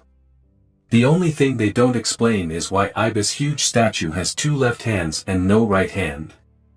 The works of Bellamy and Allen show many things concerning the calendar and time standards of Tiwanaku in 2 different epochs, probably the Caspian and Hudson Bay eras. The details and differences between hours, days, and years then and now I shall leave to those who wish to read those books. The main point of their discussion which should be noted here is that the idol and the calendar both recorded that, during both eras, a retrograde moon satellite orbited around the Earth. During the idol's era, probably 29,000 to 18,500 years ago, the satellite was approximately 24,150 miles from the Earth, and during the calendar Gates era, probably 18,500 to 11,500 years ago, the satellite was approximately 23,360 miles from the Earth. Obviously the moon satellite was far closer to our planet than our present moon. Obviously it passed the Roche limit of approximately 8,000 miles from the Earth and disintegrated, accounting for many legends of prehistory of terrible impacts with the Earth by asteroids or comets. Where did the moon satellite come from? How did our planet capture it? And, of course, where did our present moon satellite come from? When did our planet capture it? And how and why did it happen? If Tiwanaku and its moon satellite are to make any sense for us, these questions must be answered. The Bode-Titius relationship may give us a key to the answer. Titius and Bode, two German astronomers, individually, concurrently, discovered this relationship in the 18th century. If we take orbit numbers, or ring numbers, of the planets through Saturn, the ring numbers being 0, 1, 2, 4, 8, 16, 32, multiply each number by 3, add 4 to each result, divide each by 10, the series becomes 0.4, 0.7, 1.0, 1.6, 2.8, 5.2, and 10.0. These numbers, accepting and skipping 2.8, represent the relative distances of the then known planets from the Sun, Mercury, Venus, Earth, Mars, 2.8, Jupiter, and Saturn, with 2.8 representing no known planet at that time for that distance. When the planet Uranus was discovered in 1781, it fit right into the series at 19.6, the law seemed strengthened, and an intense search was initiated for anything that might be at the 2.8 distance. In 1801 the little planetoid series was discovered at 2.8, by 1945 more than 1,500 more were found on the same orbit. It has been well established as the ring of minor planets, or planetoids, or asteroids. In 1846 the planet Neptune was discovered, and it seemed to disobey the rules set down by the Bode-Titius relationship. It should have been at 38.8 on the relative distance scale, but it was closer to 29.2. In 1930 the planet Pluto was discovered, and the Bode-Titius law seemed to fall apart completely. Pluto was found close to 38.8, where Neptune was supposed to be, whereas the law seemed to indicate that Pluto should be at 77.2. Since that time the relationship, commonly known as Bode's law, has been regarded in astronomy as nothing more than an insignificant curiosity. Perhaps a new look at Bode's law is in order. If so much of it is correct, then the part of it which appears to be erroneous seems to be so only because of our lack of understanding of the basics involved. First, instead of using relative numbers, we shall work with ring numbers, or orbit numbers. The first progression, 0, 1, 2, 4, 8, 16, 32, etc., represents these numbers. Also, instead of this progression, which is geometric except for the 0, let's fill in all of the numbers, making a true arithmetic progression. The numbers will be 0, 1, 2, 3, 4, 5, 6, 7, 8, so on to 256. Now in this progression the ring numbers 0, 1, 2, 4, 8, 16, 32, 64, 128, and 256 can be regarded as fundamental rings. All other rings can be regarded as harmonic rings. Between any two fundamentals, the ring which lies halfway between is the first harmonic. Any ring which lies halfway between a fundamental and a first harmonic is a second harmonic. Any ring halfway between a second harmonic and a first harmonic, or halfway between a second harmonic and a fundamental, is a third harmonic, and so on. The next step is to label the ring numbers with the planets as they are actually positioned in the solar system. We can simplify the table if we take all of the ring numbers up to 8, then only the fundamentals, first and second harmonics beyond that to Uranus, then the fundamentals, first, second, and third harmonics to ring 256. The first thing that we notice is that all of the planets are on fundamentals except Neptune. It's the only planet which is on a harmonic ring, as it appears on the first harmonic 96 between Uranus and Pluto, which are on fundamentals 64 and 128 respectively. Now we come to another discovery. The number of rings between the planets increases the farther away from the Sun the planets are, until it appears that the maximum number of rings possible between planets is 31. On each 32nd ring there has to be a planet whether die ring is a fundamental or a harmonic. That's why Neptune is on the 96th ring, a first harmonic, the 32nd ring after Uranus, with Pluto on the 128th ring, a fundamental, the 32nd ring after Neptune. Something else appears apparent also. When the solar system was born, planets tried to be born on each ring. Full-blown planets were born on every fundamental, and on any ring 31 rings away from any harmonic ring 31 rings away from any other planet. On all other rings, minor planets were horn, or a ring of planetoids. Since there are 4 major planets inside the ring of planetoids on 8, let's assume that the entire solar system is made up of 3 groups of 4 major planets plus a ring of planetoids in each group. This means that there may be 2 more undiscovered planetoid rings, 112 and 240. If we look at the minor planet rings on either side of Jupiter, and apply Kepler's laws to them, we find that the moons of Jupiter, even the retrograde ones, are explained as captured minor planets from both inside and outside harmonic rings around Jupiter. Before we examine the results of our construction, let's look into the outer regions of the solar system. Ring 256 is where the comets turn around and head back into the heart of the system. Further, it is known that there is more than one planet outside Pluto. Our table tells us that there should be 3 planets on rings 160, 192, and 224. The total number of rings tells us that there is a fantastic number of captured and uncaptured minor planets yet to be discovered. The junk of the solar system.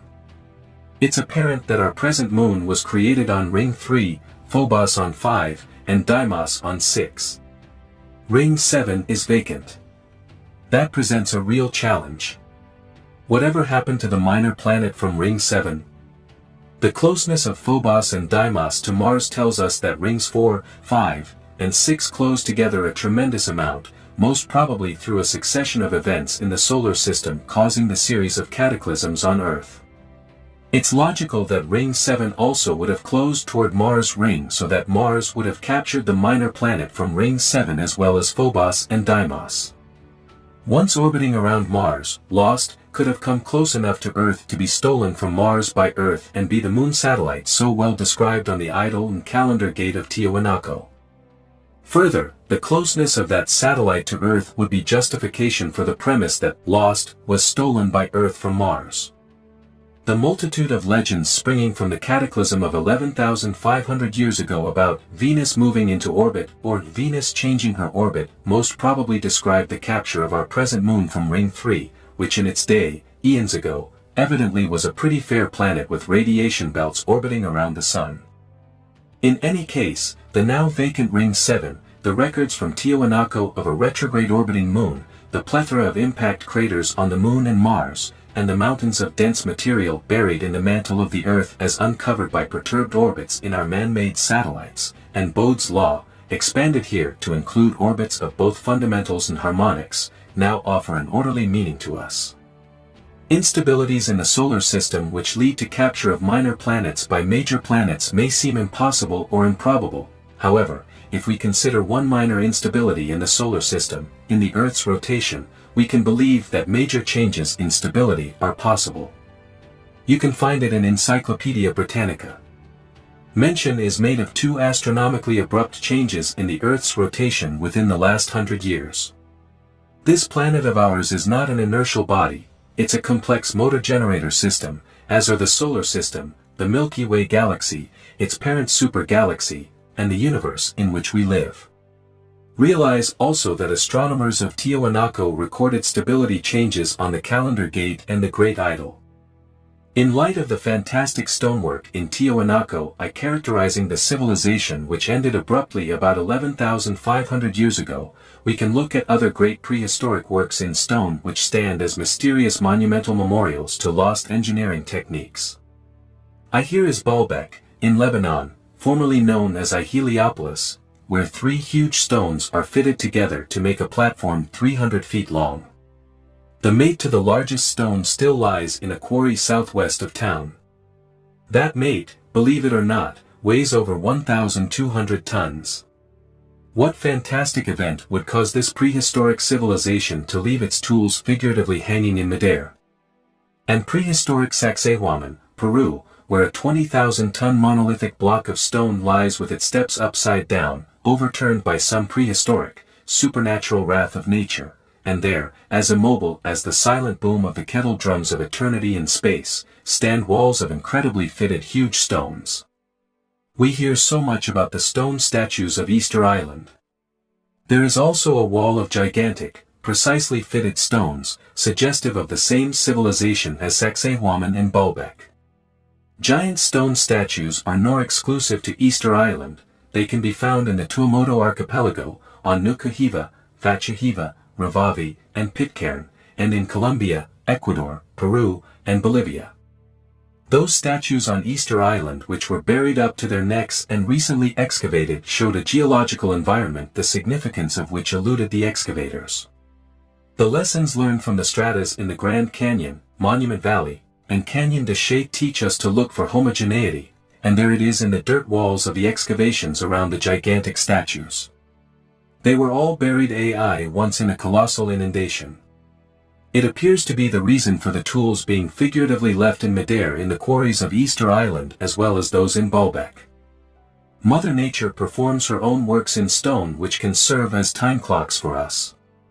Take Niagara Falls, for instance. When the falls first started, the river flowed over a cliff where the mouth of the gorge below the falls is today. There was no gorge. As the years went by, the water broke away the cliff bit by bit, year by year, century by century, to form the 7-mile-long gorge which reposes below the falls today.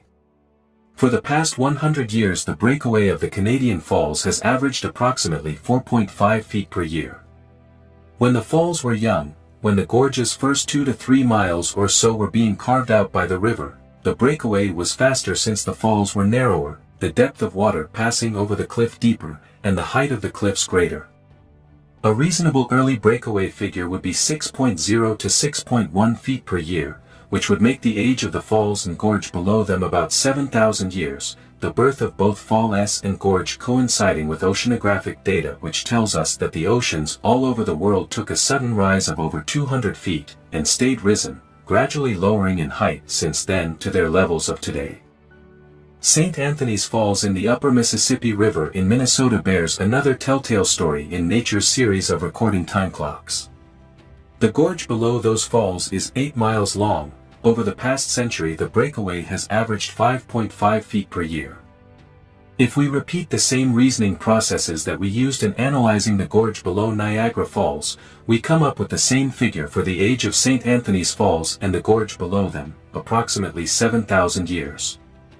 These datings, plus others, such as the eruption of lava around the Pyramid of Coquilco in Mexico, lead us to a date of the last cataclysm, Noah's flood, of somewhere around 7,000 years ago. Earlier datings, 11,500 years ago for the abrupt end of the Laurentian Basin ice cap in Canada and the ice cap in southwestern Australia, plus the same date for the jamming burial of countless animals, fish, mammals, birds, and humans in the Pajark Marsh in southeastern Australia, plus the same date for the abrupt end of civilization in Tiwanaku by an inundation, plus scientific data from all over the world showing an abrupt worldwide climatic change at the same time, establish 11,500 years ago as a close estimate for Adam and Eve's cataclysm, the one preceding Noah's flood. If we accept Tiwanakan dating, it was approximately 11,560 years ago.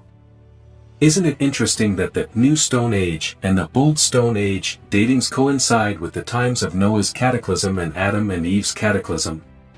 It is plain that each cataclysm leaves this planet with less than 1% of all life surviving, and those meager spots all over the world where some humans survive, what is left for them to live by and with? Who has even a shovel? Whatever clothes they have, how short a time those clothes will last. You can understand how each day, the entire day, total effort is spent in finding food, as in plant food, hunting and fishing, just to survive. The fight for survival is as extreme as it is unimaginable. Most of those who survive cannot teach language, ethics, mathematics, history, government, or anything of what we regard as classical education. If there are children, Dad tells his kids all about the inundation, and they believe him, because he is their dad. By the time there are grandchildren, they don't believe a word he says, because, well, he has to be a little off his rocker to tell stories like that. In a matter of a few generations, the cataclysm becomes a verbal legend, because who has something to write with or on? And, of those who survive, who has the language skills it takes to write it even if he did have writing tools? Furthermore, who has time to write or teach anything when the top priority of each and every day is survival? Let's go back to dating. Meager data shows the cataclysm previous to Adam and Eve's to be about 18,500 years ago, the previous one 29,000 years ago, thanks to mathematician Jess Hale's Structures of Nature, the previous one computes at 43,750 years ago. Mathematically, its function is that of a helicoid. Of all of the correlations of data one regard one of the most striking to be that of Shanidar Cave in Iraq. The Smithsonian Institution expedition, headed by Ralph S. Seletsky, and the Iraqi Directorate General of Antiquities shared in this work.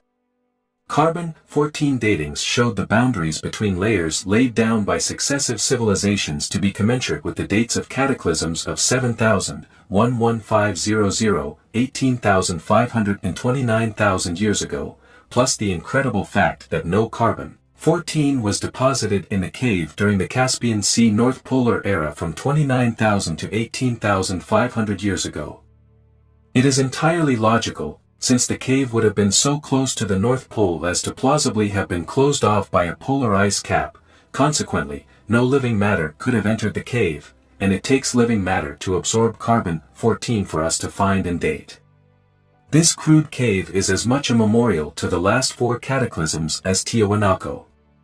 Speaking of memorials, has anyone ever lived through a cataclysm and written of his experience, leaving a personal memorial to the occasion? Of course. If we first look at Genesis, 3 cataclysms are mentioned there: Noah's inundation, the last one, 7,000 years ago, Adam and Eve's, 11,500 years ago, and the previous one of 18,500 years ago, barely mentioned in Genesis 2. Two other stories exist, and they are most intriguing. One is from Noah's time, and the other in Adam and Eve's time, from Greece. In 1849, Austin Henry Layard started excavating the mound of Kuyunjik on the banks of the Tigris River. It was there that he discovered the fabulous city of Nineveh, previously known only through the Old Testament. He discovered the palace built by the bloody Emperor Sennacherib. Assurbanipal, a grandson of Sennacherib by one of his concubines, had added a library to the palace. He then sent emissaries out to comb his kingdom for original tablets worthy of being in his library, and had the emissaries borrow the tablets and bring them to the palace. Assurbanipal had exact copies made of each one, and returned the originals to their rightful owners. He had some 30,000 copies made on clay tablets, and put them all in his library. These were the tablets which Layard found. Among the tablets were 12 comprising the epic of Gilgamesh, a man who was, at that time, a legendary king of the first dynasty of Erech, closely following the Great Deluge. He has since been shown to have been a real human being. Gilgamesh sought the secret of eternal life, driven to do so by the death of his friend Enkidu. He was told that he should find a man by the name of Utnapishtim, who had been granted eternal life by the gods. He found Utnapishtim, whom Gilgamesh successfully persuaded to tell his story. Utnapishtim stated that indeed, he had been granted the secret of eternal life, and was told by the gods, "O man of Shuruppak, son of Yubartutu, possessions, save thyself. Tear down thy house and build a ship, let be well measured." He describes the ship he built, and from all principles of naval architecture, it was a ship which could not be tipped over, square. Probably meaning oblong. After he built it, he launched it on no less than 8 shakedown cruises. Each time he would bring it back, caulk it with bitumen, and check it out again. Finally he had it shipshape, so he held a real Belshazzar's feast to celebrate its completion, with beer, wine, venison and mutton served to all who came. Imagine this in your neighborhood. Some of his neighbors must have thought he was a real nut. On the very next day after the feast, he decided that it was time to load the ship and set it to sea on the cruise for survival. I then boarded the ship. The whole harvest of life I loaded. My family, my friends. The beast of the field, the cattle of the field, the craftsmen and the tools of their trades. I made them all embark. I then embarked, and closed the door.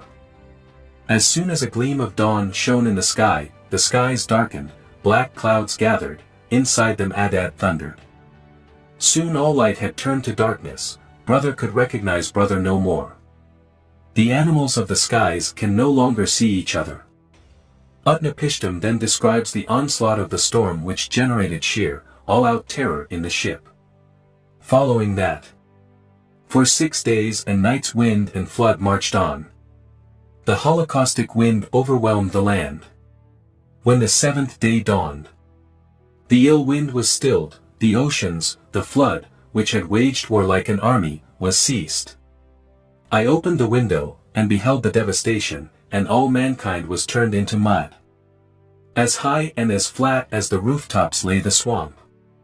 And thousands of dead, of man, and beast, and cattle, lay floating in the mire.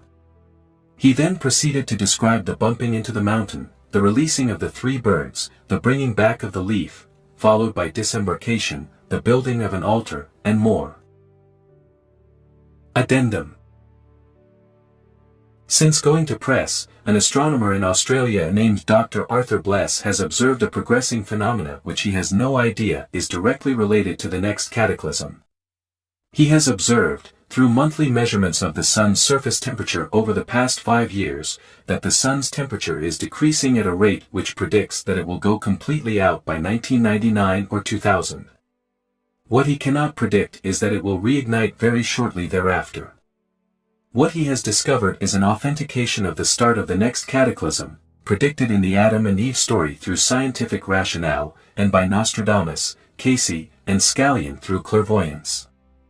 What Dr. Bless predicts actually is the short period of time of utter darkness, with the sun completely out, which Utnapishtim describes on page 101, first paragraph.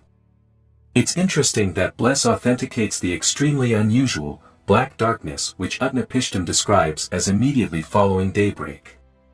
If you want a complete technical explanation, it takes pages, please send $2.50 to Bengal Tiger Press. You can insert it in the back of your book. Undoubtedly the story is the primeval version of Noah's flood, written thousands of years ago, covering many generations before Ezra dictated his version to 5 scribes in reconstructing Genesis 1, 2, and 3. One of the most important things about it is that we have a first-hand, on-the-spot report of the laying down of a strata as we see exposed in the walls of the Grand Canyon, Monument Valley and Canyon de Chelly, with a vivid description of the terrorizing wind and inundation which are a part of the event. Language scholars say that for anyone to write such a description, he had to be there and see it with his own eyes. More important also, the great archaeologist Leonard Woolley found Utnapishtim's rooftop-high layer of mud in the 1920s, by then clay, about 9 feet thick, in the Tigris-Euphrates rivers region, further, beneath it a civilization which was buried, and totally different from any found above it. Of course, we have the more than 8,000 survival legends in the Malay Peninsula region as uncovered by the great legendarian Fraser. We have other survival legends from the southwestern American Indians, and from Dime Bajane, the Navajo creation story, by Paul G. Zalbrod, we have this striking legend. At the end of the fourth night, as they were at last about to end their meeting, they all noticed something. University of New Mexico Press, Albuquerque, 1985. White in the east. They also saw it in the south. It appeared in the west, too. And in the north it also appeared. It looked like an endless chain of white mountains. They saw it on all sides. It surrounded them, and they noticed it was closing in on them rapidly.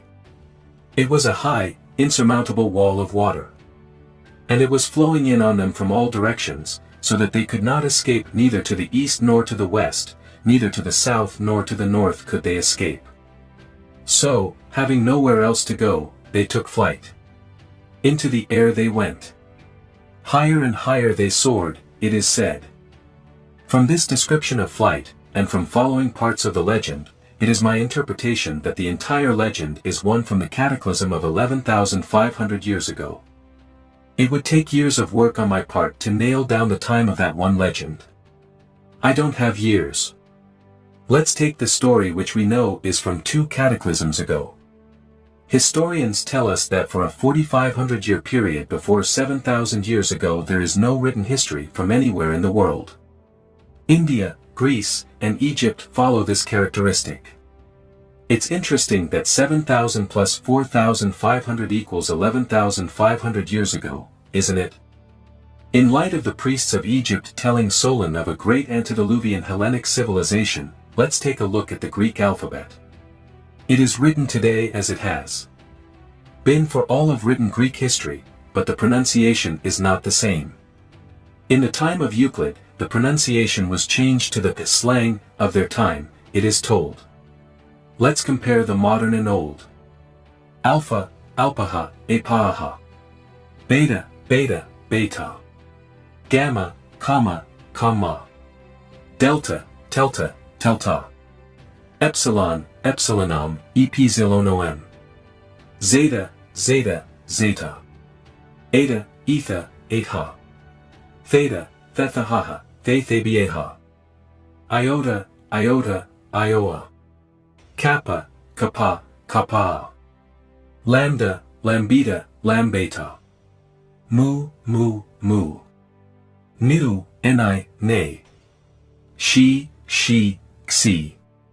Omicron, omicleon, omicleon. Pi, pi, pi. Rho, laho, li /oe. Sigma, zilkma, ziekma. Tau, tau, too. Upsilon, upazillion, upa, zileon. Phi, pehai, pehai. Chi, chi, Psi, Petsy, Pesi. Omega, Omeka, Omeka. If you read the old pronunciations out loud, it sounds very much like Polynesian. Plausibly, it is a summation of prehistoric Mayan words, which we can translate into English. Here, then, is the Greek alphabet, overwhelmingly break the oceans, they inundate the lands. Mother Earth receives the deep. Where obstructions are, shores form. Mighty winds rampage, where with oceans piling over oceans, they bury all that is living and moving. Where hills are, they vanish, buried, submerged with the earth of the motherland. Mountain peaks alone stand forth before the onslaught on our planet, which abates little by little until there comes the cold wind. The motherland is now at the bottom of the earth, an abyss, a vast reservoir of frozen mud. There comes out of volcanoes vapors pouring forth, with swirling smoke, and molten lava. It appears that it tells the story of the cataclysm which ended the Laurentian Ice Age, started the Old Stone Age, ended the Australian ice cap, and initiated the abrupt climatic change over the whole world as discovered in oceanography. Of course, it was the cataclysm through which Adam and Eve survived, ending a civilization in the Eastern Hemisphere. Traces, wisps, of that civilization are found in the legends recorded by the Hindu historian Valmiki, and told by the Polynesian tribes such as the Maori. The story apparently was handed down verbally, generation by generation, through the 5,000 year period of no written history, and, after Noah's, or Utnapishtim's, flood, when history started to be written, it became the basis for the Greek alphabet. Factual, legendary, or mythological, or maybe even historical or semi-historical, whichever it may be, the story is fascinating, isn't it? If you wish to pursue it further, read Don Antonio Batris Joroqui's History of Central America and James Churchward's The Lost Continent of Mu. Churchward makes many mistakes, but his works are interesting reading. His unexacting treatment of the calendar gate of Tiwanaku makes one question his sometimes cursory methods. History before the cataclysm of 11,500 years ago comes to us in the form of legends. We can understand those legends and their origins far better in light of the history of cataclysms. The Greek alphabet has existed in two forms through all of Greek history. Where did it come from before that? It appears that it is a direct descendant of prehistoric Mayan or Naga.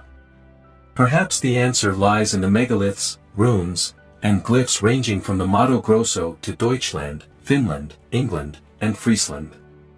All we can say at this time is that these are prehistoric secrets of the Hellenes. Now we must leave the pleasures of enjoying our hypotheses and return to more serious considerations. Let's discuss the most elusive piece of the puzzle, the part which has taken 20 years to derive and fit into the puzzle, the trigger, the cause of cataclysms. My thoughts go back to Georges Cuvier's challenge to the world of science which he wrote in 1812, discover the cause of these events. Dr. Hibben's contemporary adjunct to that challenge is really an inseparable part of it. Any good solution to a consuming mystery must answer all of the facts. As the years went by and we remained dissatisfied with our concepts concerning the trigger, we concentrated on that part of the puzzle. It has taken 20 years to find a satisfactory solution, one which answers all of the facts. The fascinating work of the Swedish physicist Hannes Alfvén lighted the tortuous path to the answer. In the 1950s he discovered a kind of energy which nobody even thought existed, which he labeled magnetohydrodynamic energy. Abbreviated, it's called MHD. Actually, it's a combination of magnetic, electrical, and physical forces. It can be described best with what I call a kitchen example. Suppose you took a glass cylinder containing mercury at room temperature, and everyone knows it's molten or liquid under those conditions. It's so dense that you can float a glass mirror on top of it. So let's do just that, and make some scratches on the mirror. If you shine a light down on the mirror, the light beam will reflect on the ceiling and show images of the scratches in the mirror on the ceiling.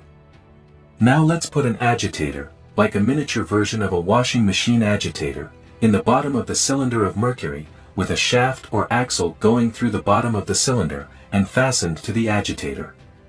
Let's put a handle on the end of the shaft sticking out of the bottom of the cylinder. We can twirl the agitator back and forth with the handle, slowly only, because the mercury is so dense and heavy, and agitate the mercury in the glass cylinder. When we agitate the mercury in this fashion we find that the slipperiness of the mercury, atom to atom, is so great that all of the motion of the agitator is absorbed by the mercury before it ever reaches the top surface where the mirror is. The mirror won't budge. If we wind a wire around the glass cylinder and connect it to a battery, we will have an electromagnet, following the same principles used in the doorbell of your home. There is an electrical current flowing around the cylinder, and a magnetic field going through the cylinder, end to end. Now we find that things have changed.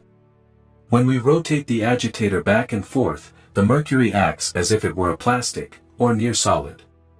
The mirror makes all of the moves that the agitator does, showing that the mercury has lost its internal slipperiness, and is moving integrally as if it were almost solid. Alfvén tried a refined version of this experiment in his laboratory, and this is how the phenomenon was discovered. It was first reasoned that tiny electrical charges, called eddy currents, were being generated in the mercury, which in turn were generating tiny local opposing magnetic fields, and this was causing the solidifying effect. He reasoned that if this were true, the larger the diameter he made the glass cylinder, the bigger the electrical current and the stronger the magnetic field would have to be to maintain the same physical force link between the agitator and mirror. He built another agitator vessel with a larger diameter cylinder of mercury, and found the reverse to be true. The larger the diameter of the glass cylinder, the less magnetic field strength and electric current needed to maintain the physical force link between agitator and mirror. This seemingly broke all the rules of known physics and engineering. Hannes Alfvén realized that he had discovered the existence of a kind of energy, traveling from the agitator to the mirror, which was previously undetected by any scientist.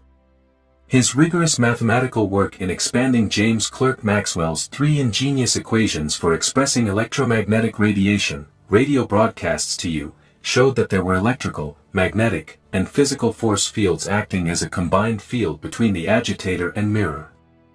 Alfvén expanded his mathematical research to show that space is literally a sea of MHD energy, and that, as weak as the magnetic field of any blue-white star is, it is strong enough to support an internal MHD energy structure within the star. Alfvén's work also applies to any planet with only one each north and south magnetic pole. One have built several Earth current recording stations, and know from personal observation that Earth currents are strong enough to support our planet's inner MHD structure. Now we know that the molten layers inside the Earth act just like the cylinder of Mercury in Alfvén's experiment. As long as they are permeated with MHD energy, they act as if they were plastic, or near solid. We also know that the shell of the Earth, which includes the oceans, the crust, and a teeny part of the mantle, is not dynamically balanced as it stands today. Rough computations show that there is a huge torque of 48.6 times 10 to the power of 18 ton-miles tending to rotate the shell about the Earth's interior. Greenland and Antarctica could move toward the equator in less than half a day with a shell free to make the shift. As long as the inner MHD energy structure remains strong enough to make the molten layers act as near solids, the shell will not shift its position about the Earth's interior. To be sure, the shell is shifting ever so gradually. The subject is covered excellently in the paper Latitude and Longitude, and the Secular Motion of the Pole by Dr. Markowitz of the U.S. Naval Observatory in Washington, D.C. However, at the time of a cataclysm, the entire solar system passes through a magnetic null zone in the Milky Way galaxy. These null zones are sometimes popularly called reversal zones, and so they are, for the magnetic fields on either side of galactic null zones lie in opposite directions. Some physicists have found that we are heading into another null zone at an accelerating rate. It is a known fact of geophysics that the Earth's magnetic field strength, now over 35% less than 300 years ago, is decreasing faster and faster. We are indeed approaching a null zone. In any case, when going through a null zone, our planet's inner MHD energy structure is diminished to the extent that the outer, shallow molten layer, 60 miles thick, is allowed to act as a free liquid. No longer does it bind the shell of the Earth to its interior, which starts 120 miles deep, as the mirror was bound through the Mercury to the agitator by MHD energy in Hannes Alfvén's experiment. The shell of the Earth is free to find a new dynamic balance about the Earth's interior. It shifts in the direction the torque imbalance of the shell dictates it must go to find its new balance, and the 60-mile deep, white-hot, 2500 plus degree F, molten layer beneath the outer solid shell lubricates the shift all the way. The trigger, then, is our planet's passage, along with the entire solar system, through a galactic-scale magnetic null zone, diminishing the Earth's inner MHD energy to so low a level that the shallow molten layer, starting at 60 miles deep and extending to 120 miles deep, is allowed to act as a free liquid lubricating layer between the Earth's shell and solid interior. During each cataclysm, the shell finds its new dynamic balance, which is resolved when the shell has shifted to a position with the ice caps rotating equatorially and melting in the heat of the torrid zone. As they melt relatively fast, and they usually total around 8 million cubic miles of ice, as they do today, the oceans the world over, after the ice melts, rise about 200 feet with the newfound water. New polar ice caps form on the areas moved into the polar regions. They will not be centered with our axis of rotation, so a new, growing imbalance is created, to grow as the new ice caps grow, to be resolved when the Earth, with the entire solar system, passes through another galactic null zone, 10,500 years later. Regarding the shallow molten layer, some geophysicists and seismologists challenge its existence. In 1924 the great seismologist Bino Gutenberg derived from his earthquake seismographic records that the layer must be there. Since then, Hawaiian seismologists have said, of course. It's the source of the molten stuff volcanoes spew forth, and other seismologists say, well, it's there but it's not molten, it's plastic or near solid. They're both right. It's molten, and acts as a near solid because of its MHD content. Oceanography gives the answer. IGY data shows that oceanic tides the world over depress the ocean floors 3/10 of the increase in depth of the water between low and high tides. The molten layer has to be beneath the ocean floor for the floor to be pushed into the earth by just a few feet of water. As surely as there is life left in the universe, there is in our Milky Way galaxy, and as surely there is life in our galaxy, our solar system will traverse another magnetic null zone in it, indeed many more. This brings us to the subject of the next cataclysm. As mentioned before, Hale's mathematical analysis sets the Wisconsin era at 14,750 years long. The last cataclysm, Noah or Utnapishtim's flood, would appear to be 6,993 years ago. Adam and Eve's cataclysm, the end of the Laurentian Ice Age, appears close to 11,543 years ago. Hale's mathematics shows the null zone versus time structure to be helicoid, and, as the universe approaches its half-life point, cataclysms occur at an increasing frequency, with shorter era time periods between them. After the universe has passed its half-life, cataclysms occur at a decreasing frequency, with time periods between them increasing in a mirror image pattern of the first half-life of the universe.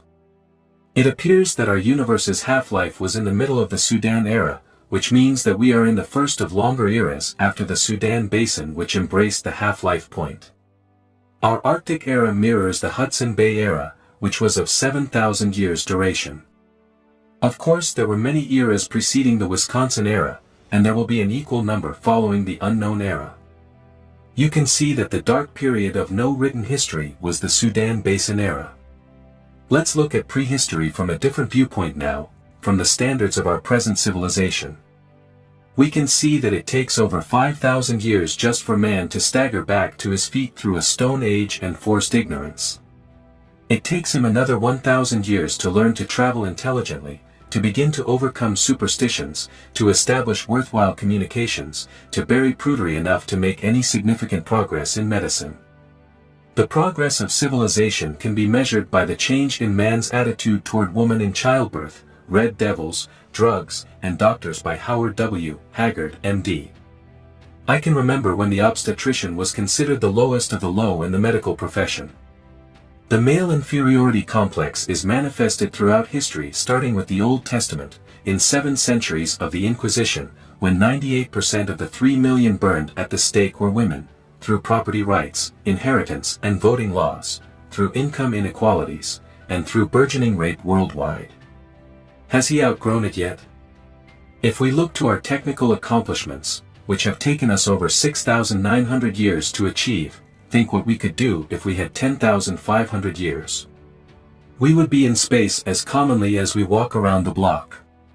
Fossil fuels and nuclear energy would belong to the dead past, man-made gravity, which we know how to accomplish right now, and natural magnetism, which we also know how to use right now, would be the means for propulsion, power generation, and communications, as we would have learned the processes of nature sufficiently to duplicate them in controlled fashion for our uses. It appears from the legends passed on from the Caspian Sea and Wisconsin eras that man did just that with the 10,500 and 14,750-year eras he had.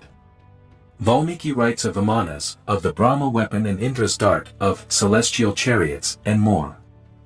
Legends of Mu and Atlantis, of great technical achievements as well as moral perversions beyond comparison, spring from the Caspian Sea era. A few legends carry over into the 700-year Hudson Bay era, showing some retention of knowledge through the cataclysm of 18,543 years ago. If we look to Nostradamus, we find that his predictions end about year 2000 AD. Whether we accept him or not, Edgar Cayce predicts a cataclysm about year 1999 AD. Hale's mathematics indicates one to be coming about year 2000 AD. As far as I'm concerned, I'm not satisfied with these figures. To me the cataclysm is due sometime between 7 and 200 years from now. If I had my druthers, meaning if the funding were available, I would put the entire subject to an intensive, all-out applied mathematics program to determine as precisely as possible how much time we have before the next cataclysm, then undertake an intensive study to determine what we must do in the time we have left to prepare for it. Wouldn't you? Conclusion. India, Greece, Egypt. When Indra, king of the gods, had destroyed the Titan who held the waters of the earth captive in his entrails, he returned to the heights of the central mountain with the song of the rains and running waters in his ears. But where his dwelling once stood, he saw only ruins and ashes. So he summoned Visvakarman, god of works and arts, and asked him to build another palace to match his powers. The architect set to work. Soon towers, buildings, and gardens rose among lakes and woods. Indra urged him forward impatiently. Each day he called for some fresh marvel, pavilions more richly adorned, statues greater in number and cunning. A fever seemed to burn in him. And Visvakarman, exhausted by his labors, decided to lay a complaint before the Creator of the world. Brahma received him, gave ear, approved, and went to plead his case before Vishnu, the Supreme Being. Help was promised. Soon a young Brahmin appeared at the king's palace and demanded audience. Charmed by the light of his eyes, Indra granted his request. "O king," said the messenger, "thy palace shall be the noblest of all." These words were sweet to Indra's ears, and he rejoiced. Vishnu's messenger continued, "It shall be the noblest of palaces which the Indras before thyself sought to build." The king became uneasy. "Dost thou say that there were other Indras, other Visvakarmans before ourselves, other palaces before mine?" "Indeed yes," the youth answered, "I have seen them. Moreover, I have seen the world arise and vanish again, like a tortoise's shell coming out of infinite ocean and sinking back. I was present at the dawn and twilight of the cycles, past counting in their numbers, nor could I count all the Indras and Visvakarmans, even the Vishnus and Brahmas, following one another without end. Brahmavivarta Purana and Krishnajam Makanda, O Solon, you Hellenes are but children. There is no old doctrine handed down among you by ancient tradition nor any science which is hoary with age, and I will tell you the reason behind this. There have been and will be again many destructions of mankind arising out of many causes, the greatest having been brought about by earth fire and inundation.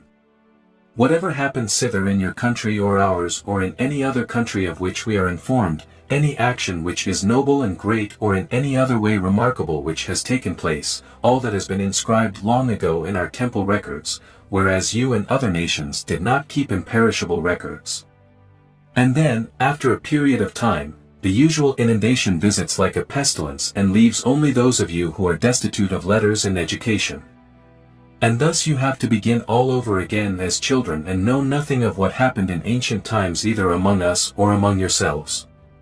As for those genealogies of yours which you have related to us, they are no better than tales of children, for in the first place, you remember one deluge only, whereas there were a number of them. And in the next place there dwelt in your land, which you do not know, the fairest and noblest race of men that ever lived, of which you are but a seed or remnant. And this was not known to you because for many generations the survivors of that destruction made no records. Plato, Timaeus, spoken by a priest of Egypt. Therefore will not we fear, though the earth be removed, and though the mountains be carried into the midst of the sea. Though the waters thereof roar and be troubled, though the mountains shake with the swelling thereof. Psalm 46. The author. Dr. Thomas attended Dartmouth College and Columbia University, graduating from the latter in electrical engineering. As a result of his research and analysis since 1949, Dr. Thomas has become recognized as the world's leading authority in cataclysmology. His cross-correlation research in the fields of stratigraphy, vertebrate paleontology, radiology, oceanography, glaciology, seismology, paleophilology, birth magnetism, anthropology, and other related fields has demonstrated that the cataclysmological concepts as presented by Deluc in 1779 and Cuvier in 1812 are definitely more acceptable within international scientific circles than they have been previously. Dr. Thomas's definitive efforts in integrating the various earth sciences have distinguished him as the only American with such a specialized scientific forte. He devoted 20 years in the writing of the Adam and Eve story, which included 7 years in retranslating Genesis 1, 2, and he is the only person to have formalized the science of cataclysmology, achieved through his first cross-correlating known, accepted data toward proving or disproving whether cataclysms have happened, then deriving the process of cataclysms, followed by the time schedule of cataclysms, and 15 years of research in finding their trigger. Aftermath of the Adam and Eve story, by John Thomas.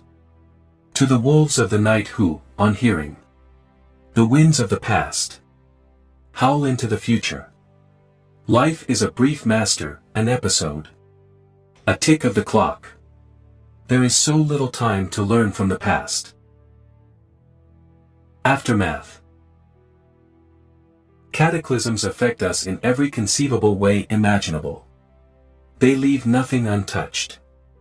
The years oncoming toward a cataclysm affect us in ways totally different from the years following a cataclysm. So few survive, far less than 1% of all life, that each who survives lives to tell a unique tale, whether survival was by planning and intent or by sheer luck. I suppose we could call the years leading to a cataclysm the precursor. It is most fitting to devote some time to the precursor. There are definite signs of our traversing into it through the past few years. In any heretofore presentation on evolution, there has not been one dissertation concerning the effect of cataclysms on evolution. It is apropos that we include at least a short dissertation in this book, since a look at cataclysm-mutation interaction should affect our thinking on many other evolutionary aspects. Thirdly, there is a lasting historical aspect of the life of Jesus over which prehistoric Mayan, or Naga, has an important influence, and, as you will see, we will be able to correct a long-held misconception we have had. Further, as it is quite apropos, we can review what Jesus had to say about cataclysms. Our precursor. During 1967 to 68 I was on special assignment with a large aerospace firm on an advanced research project, high in security. While on that project, I found myself conjuring up some questions as to the effect on human physiology when a human is placed in the extreme low-density magnetic fields of outer space, outer meaning beyond the radiation belts, such as astronauts encounter halfway between the Earth and our moon.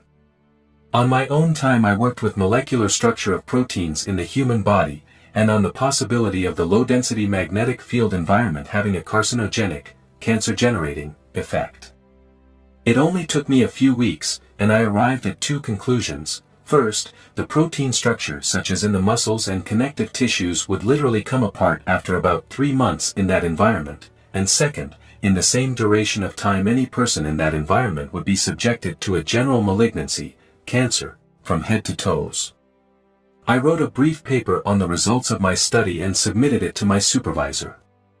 It was filed away and ultimately forgotten, and I was informed that it was not within the responsibilities of my task with the company. In 1968 there was an article on the front page of the Los Angeles Times about 2 scientists at Hahnemann Medical College who had wondered about the same thing as I, only they decided to find the answer through experimentation with mice. They put a batch full of mice, all genetically of the same strain, in aluminum cylinders, about 6 inches or so in diameter, half in a magnetic field environment the same as we live in, and the other half in a magnetic field environment equivalent to being halfway between the Earth and our moon. Both sets of cylinders had the same physical environment, the same number of male and female mice, the same food, the same lighting, the same play environment, and the same water supply. After 3 months the mice in the low-density cylinders all suffered the same effects. First, they all simply came apart, all in their protein structure, and second, over 35% suffered visible cancers which could be considered head to toes. No analysis was made of internal cancers. I was so shocked to learn that my conceptual work had been verified by experimental work that I immediately made a telephone call to the two scientists. They were equally shocked to learn of my work, and surprised that I knew why their results had occurred. My supervisor was also shocked at the accuracy of my predictions. The scientists invited me to Hahnemann Medical College to spend a week with them. My company cheerfully paid my traveling expenses. During my conferences with them in Philadelphia, they told me that there was something which was not released to the press, and was not generally known. They hoped I could help them with reasons for these results, which disturbed them. The first thing they told me was that the mice turned criminal in their low-density magnetic field environment. Criminal? I exclaimed. How in the dickens do you tell when a mouse turns criminal? Asked. Very simple, was the answer. There are basic end cruelties for almost all mammals, mice and humans are no exception. Cannibalism is the ultimate cruelty, and they turned cannibalistic. Even though they had plenty of the same food as the mice in the normal magnetic field strength cylinders, they indulged in cannibalism as a preference. The mice in the normal cylinders treated each other normally, and ate only their normal food. He paused a moment. There's another thing which really confounds us, he continued. These same mice who turned cannibalistic indulged in forcible rape literally around the clock. That and murder are the other end cruelties. Is it possible that you can tell the difference between rape and forcible rape in mice? I asked. It seems impossible to differentiate in mice. Oh yes, he said, it happens all the time in the animal world. For instance, sea lions and sea elephants. They use forcible rape commonly. In these mice, almost every act of sexual intercourse in the low-density cylinders was forcible rape, whereas in the normal cylinders, we never saw it. Of course, we must assume it may have happened when we weren't looking. Of course, in humans it's easy to differentiate between forcible rape and rape, I offered. Legally, it may not be so easy to differentiate, he replied, but morally I guess it's easy. But what we're interested in here is why they resorted to forcible rape just because of the environment of a low-density magnetic field. We were hoping you could give us at least a concept to go on. I told him that my work did involve the study of legends concerning civilizations in the years leading to cataclysms, when the Earth's magnetic field was decreasing at an increasing rate as they approached the null zone, and in every instance it appeared that criminality, essentially man's inhumanity to man, appeared to become overwhelming. Even the Navajo Indians spoke of it in their legend of their approach to a cataclysm, but they called it adultery. It's quite possible that their definition of rape in any form, be it forcible or not, was included in the term adultery. After all of my study, it seemed strange that it had not entered my mind that rape and forcible rape are a part of the overwhelming criminality in the precursor period preceding a cataclysm. Later, I concluded that it was because I was searching for facts, and it never appeared before me in print. To assume it to be a natural part of the overwhelming criminality, however, seemed to be a proper assumption. After some consideration, I gave them my conclusion. I would commit that a lowering or lowered magnetic field environment could give its occupants a sense of impending doom. Certainly there would be a feeling that something out of control was destroying them, so why not get what they want irrespective of consequences? In the case of humans, those without empathy turn criminal first. In the case of animals, it is probably proper to assume that there is little or no empathy there to start with. After my trip home from Philadelphia, I examined statistics from around the world. The United Nations was reporting huge increases of rape in every nation, regardless of economic status, intellectual level, social mores, governmental status, family structure, plus whether a nation were in either temperate zone or in the torrid zone, and regardless of ethnicity or religion or whether a nation had an official state religion. The staggering rise in rape worldwide was a leading factor in the rise of the general crime rate around the world. In the 1960s and 1970s I was giving speeches on the subject of cataclysmology all over the United States.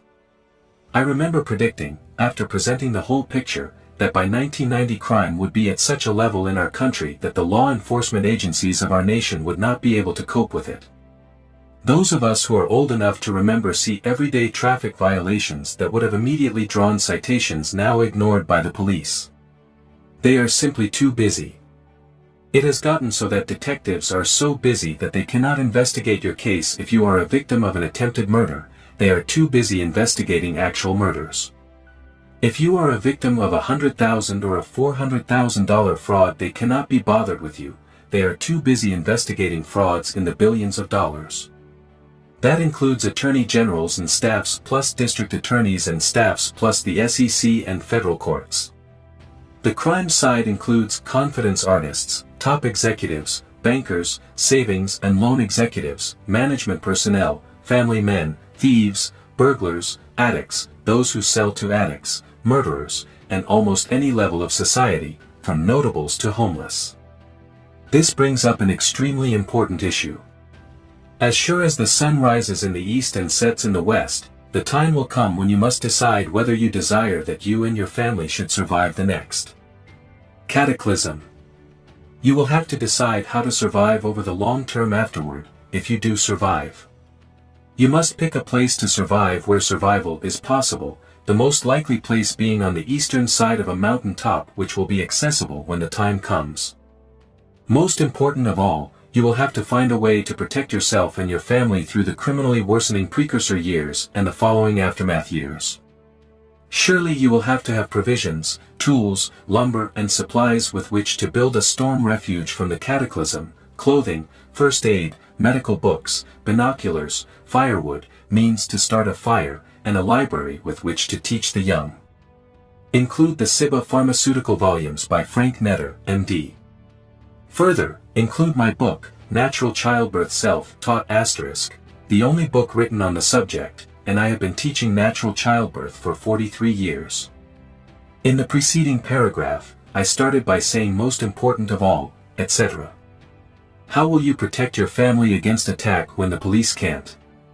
How will you protect your wife and daughters against gang rape and murder if the marauding gangs pay you a sudden visit? Those who have not prepared for a cataclysm far outnumber those who have. Those who have not will want what you have, and will kill you to get it. Both shortly before and after the cataclysm. You will be besieged by those begging you to share your provisions. They will appear to be nice families, wanting to share, wanting to help, and wanting what you have. Believe me, they will kill you to get it.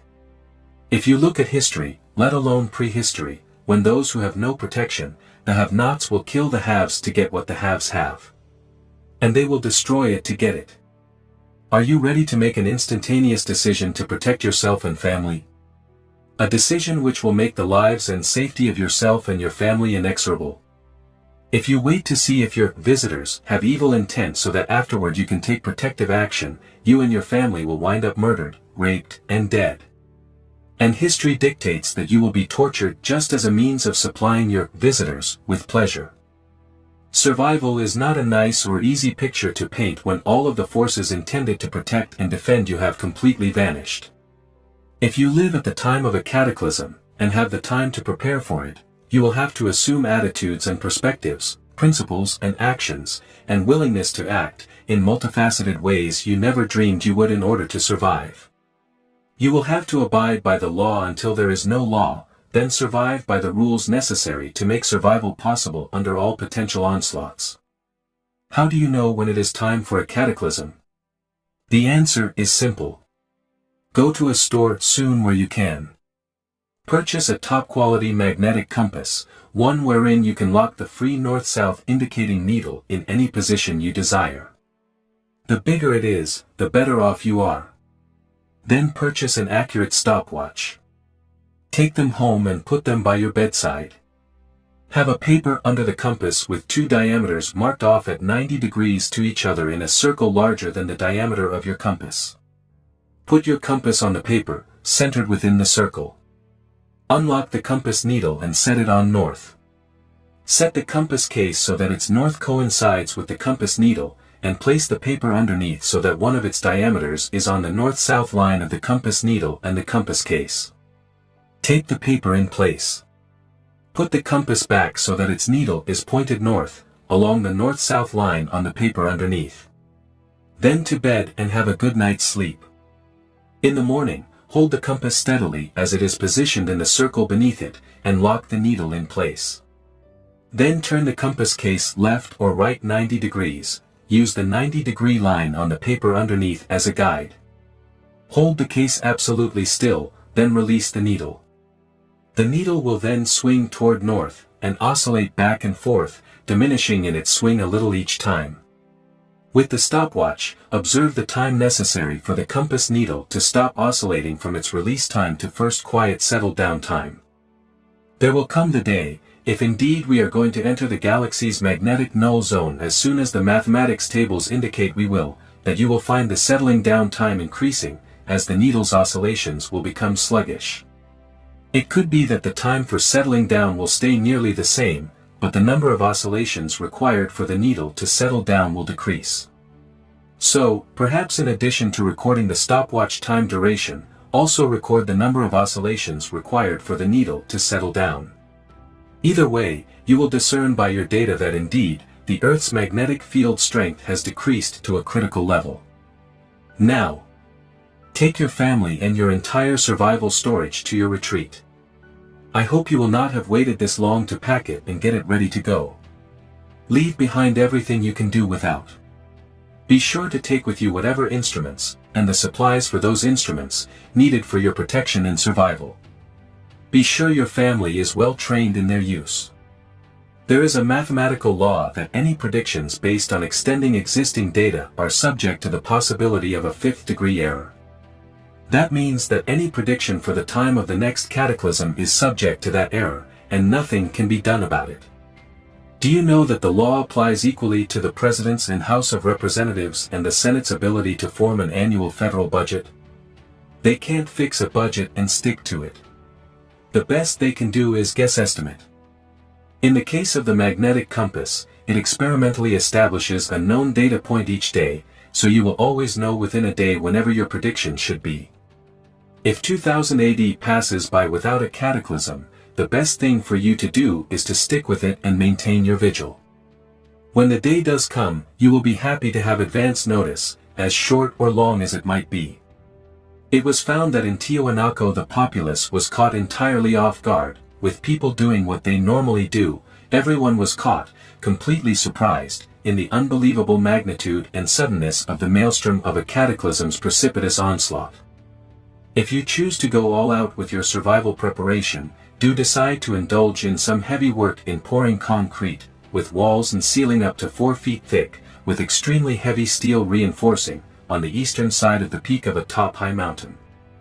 If you can, pick 2, 3, or 4 families who will share your survival desires with you to the extent that they will work with you in preparing for survival of the cataclysm.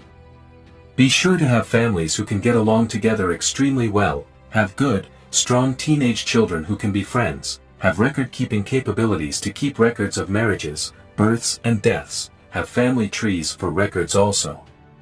At least one father should be ordained non-denominationally. And be sure no one's a drinker, smoker, or narcotic user. Bear it in mind that the odds for survival aren't mighty low. They're lower than winning the Publishers Clearing House's $10 million. Of course, those odds include the millions upon millions of persons who think the whole concept of cataclysms is a bunch of rot and don't even try to prepare for survival. Perhaps the best way to look at the odds for survival is to look at how many survive out of those who really prepare for survival. We can't even estimate that, for who knows from past experience. It all depends upon the best efforts possible in planning and preparing for the cataclysm and post-cataclysm, structurally, energy-wise, tool-wise, medically, spiritually, travel-wise, maintenance-wise, security-wise, communications-wise, food supply-wise, and don't forget the can opener. What to take to read is vitally important.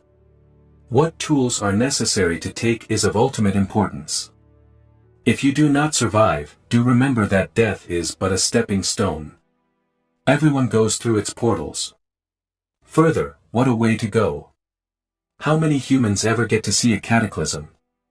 And after you go through those portals, there is a peace that defies description, that passes all understanding. I wouldn't be surprised if I see you there. And further, I wouldn't be surprised if we have a nice talk. Evolution. If ever there were a controversy in the world of science, it is in the subject of evolution. Even the name creates angry reaction in some scientists when it is called the theory of evolution. In each and every field of science, there is a strong standard of procedure known as the scientific process. It is the one standard procedure common to all sciences wherein research is necessary to establish a scientific law. These stages constitute a scientific order of procedure utilized to establish that scientific law. Let's take a totally unrelated field to that of this book as an example, ESP, or extrasensory perception. For years scientists evaded this field of research in fear of besmirching their scientific escutcheons. Others took up the cudgel, expending years of effort in experimental research, trying to prove or disprove whether such a phenomenon exists. Not one of them formed a hypothesis to try to lay down how it works, if it works. All they did was to formulate tests to be performed to indicate that the phenomenon did or did not exist. That a hypothesis does not make. Forming a hypothesis is the first step in the scientific process. I put together a hypothesis, formulating how the communication system works, utilizing the known forces of nature, plus a means for testing the hypothesis to determine whether it was valid. It worked in spades. It worked with everyone on whom we tried the test, man, woman, adult and child, and I'm speaking of quantitative testing here, with 100% success in every case. The scientific process requires progressing from hypothesis to theory to law. Having proven my hypothesis, that meant that there now existed a valid theory concerning ESP. The next step to determine whether the theory is a law was to determine the predictability of ESP based on testing the theory to its predictability.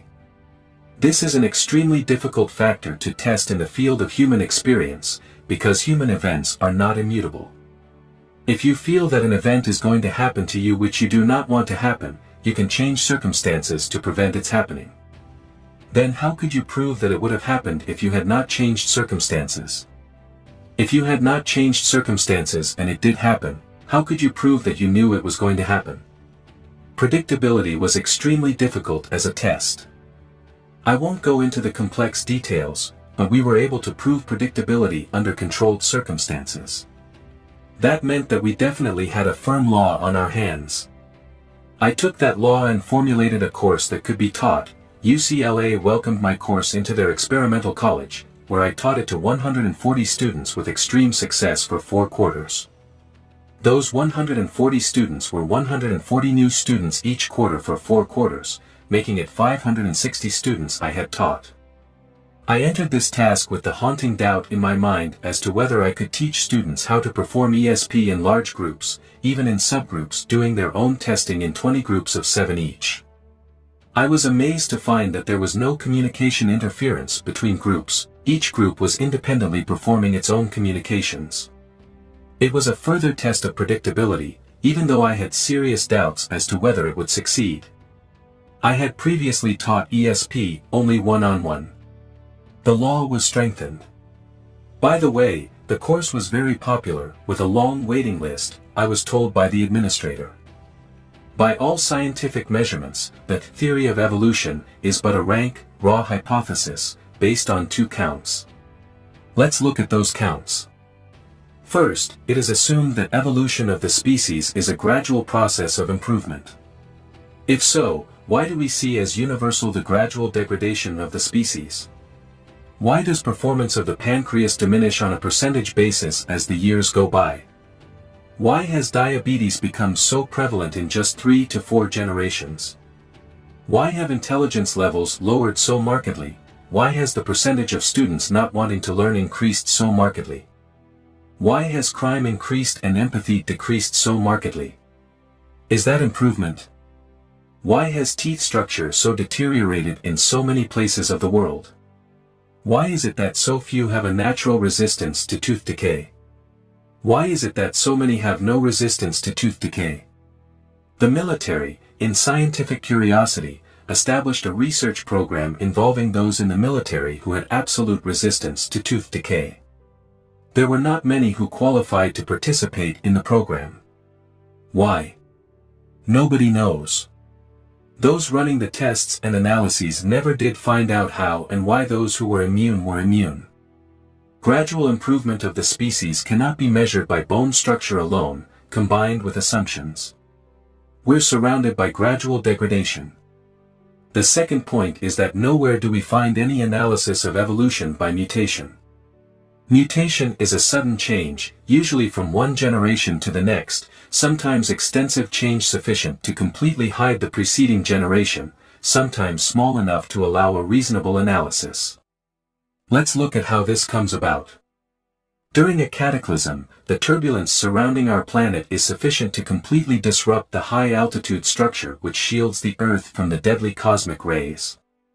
Very few cosmic rays normally penetrate that shield. During a cataclysm, when the shield is totally broken up, cosmic rays gain complete access to the Earth, bombarding it in plethora. Of the very, very few who survive, some have been struck by cosmic rays, some have not. It is impossible to determine the ratio. Georges Cuvier was the first to study fossil bones in light of the environment in which they were found. Some were found in one sedimentary strata, some in another, and some in another, and so on and so on. He was also the discoverer of the relative structure of bones of different species, and the definition of an entire skeleton based on comparative anatomy which he himself had discovered and established. What a pioneer! He could be given a piece of a bone, or a tooth, and tell you exactly which species it belonged to. Cuvier noted that the species found in one strata seemed to be totally wiped out, suddenly, by the deposit of the strata in which they were found, and the next upper strata would contain new species with no antecedents whatsoever. Without realizing it, he had discovered the mutations of species caused by cataclysms. Those species, including humans, which and who had had their gonads bombarded by cosmic rays, had a genetic change wrought in the sperms or eggs they were carrying, and or in the parent cells in their gonads. Consequently, a random result occurred, their offspring varied randomly in the degree of mutation, but nevertheless mutation was universal in the offspring of parents, one or both of whom had had their eggs and or sperms bombarded by cosmic rays. The offspring resulting from mutated parent cells was and is totally unpredictable. If we utilize the modern mathematical science of applied mathematics, it tells us that it is impossible to have upgrading species through mutation. It is equally impossible to have an even crossover in quality from normal parents to mutated offspring. The sure bet is that mutational offspring represent the most sudden degradation of the genes to varying, random degrees. If we again use applied mathematics, that science tells us that it is utterly impossible that the human being is a result of millions, perhaps billions of years of upgrading evolution from a single cell. It has to be that the human being is a result of a design and resulting productions of two variations of that design, male and female. You can name any source as the creator of that design and producer of the first models, male and female. If you were to ask me, I could tell you the exact steps which had to be undertaken to produce the living products. I could tell you how the design produced both male and female, a product of sheer genius. Do you know that we are that close to being able to create male and female ourselves? Someday I'll probably be writing and making speeches about it. On page 24 I stated, nowhere do we find any analysis of evolution by mutation. This is not exact. Anthropologists are now finding that certain species of birds are descendants of dinosaurs. If true, it is a startling revelation of the veracity of mutational discordance, as that relationship could not have been through gradual evolution, be it upgrading, which is impossible, or downgrading. Proof that man and woman are the closest we have to the original design after untold thousands of years of cataclysms and mutations is through his abstract functions, plus a few concrete functions. Speech and the capability of learning and maintaining an extensive vocabulary are good examples of concrete functions. Abstract functions include three-dimensional visualization, inductive reasoning, deductive reasoning, and analytical reasoning.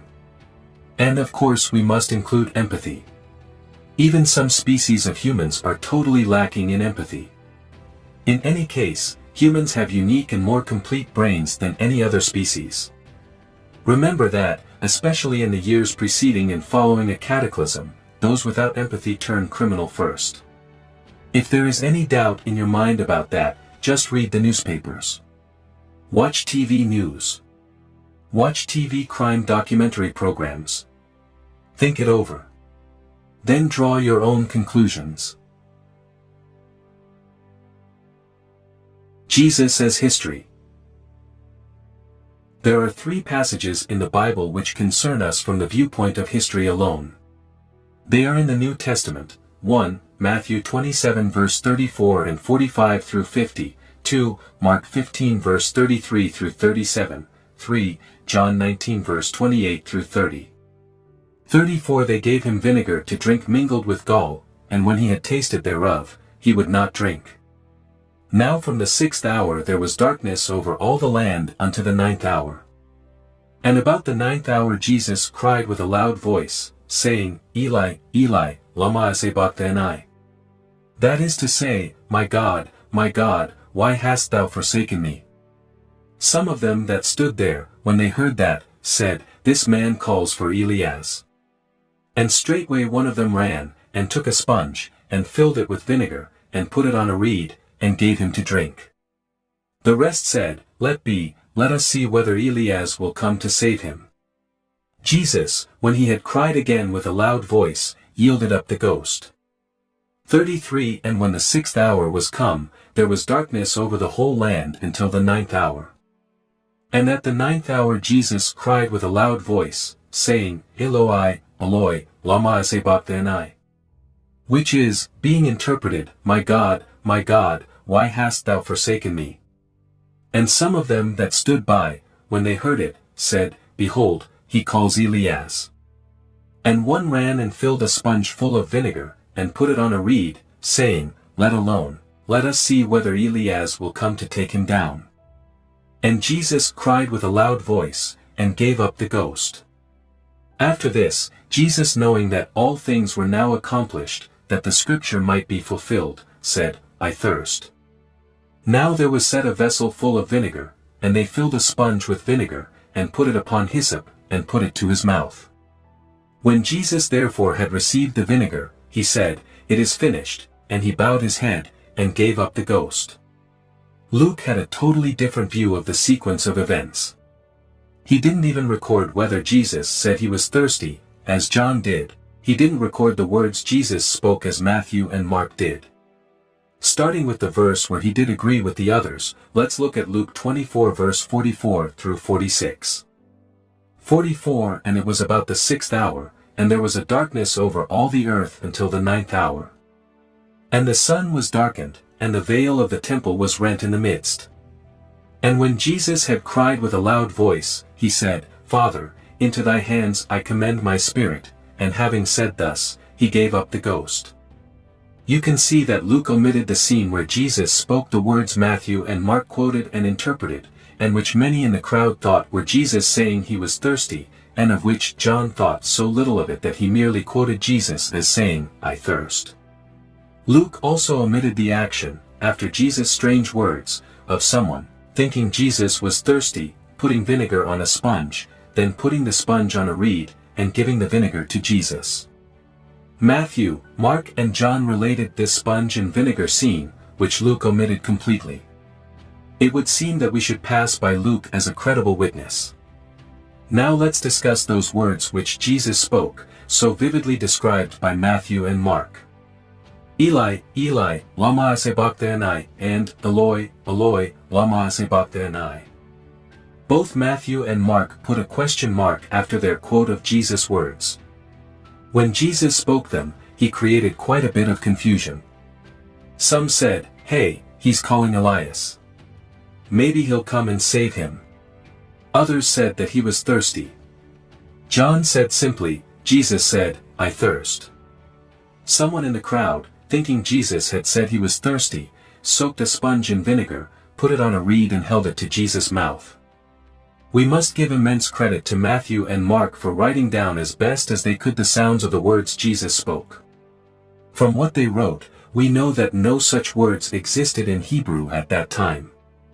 Nor did they exist in Aramaic nor in Greek nor in any other language of which we know for that area and that time. Why did Jesus, in his dying moments, use a language which no one else knew? The best Matthew and Mark could do was say, which is, being interpreted, and, that is to say. Thank God for their honesty. As for the difference between Matthew's Eli, Eli, and Mark's Eloi, Eloi, we must consider the crowd's reaction. The only reaction quoted is in both Matthew and Mark as Jesus having said, Elias. If we are reduced to a choice, we would have to go along with Eli, Eli. I searched and could not find the words in any language either. In desperation I turned to the parent language, prehistoric Mayan or Naga. There the words were, as large as life.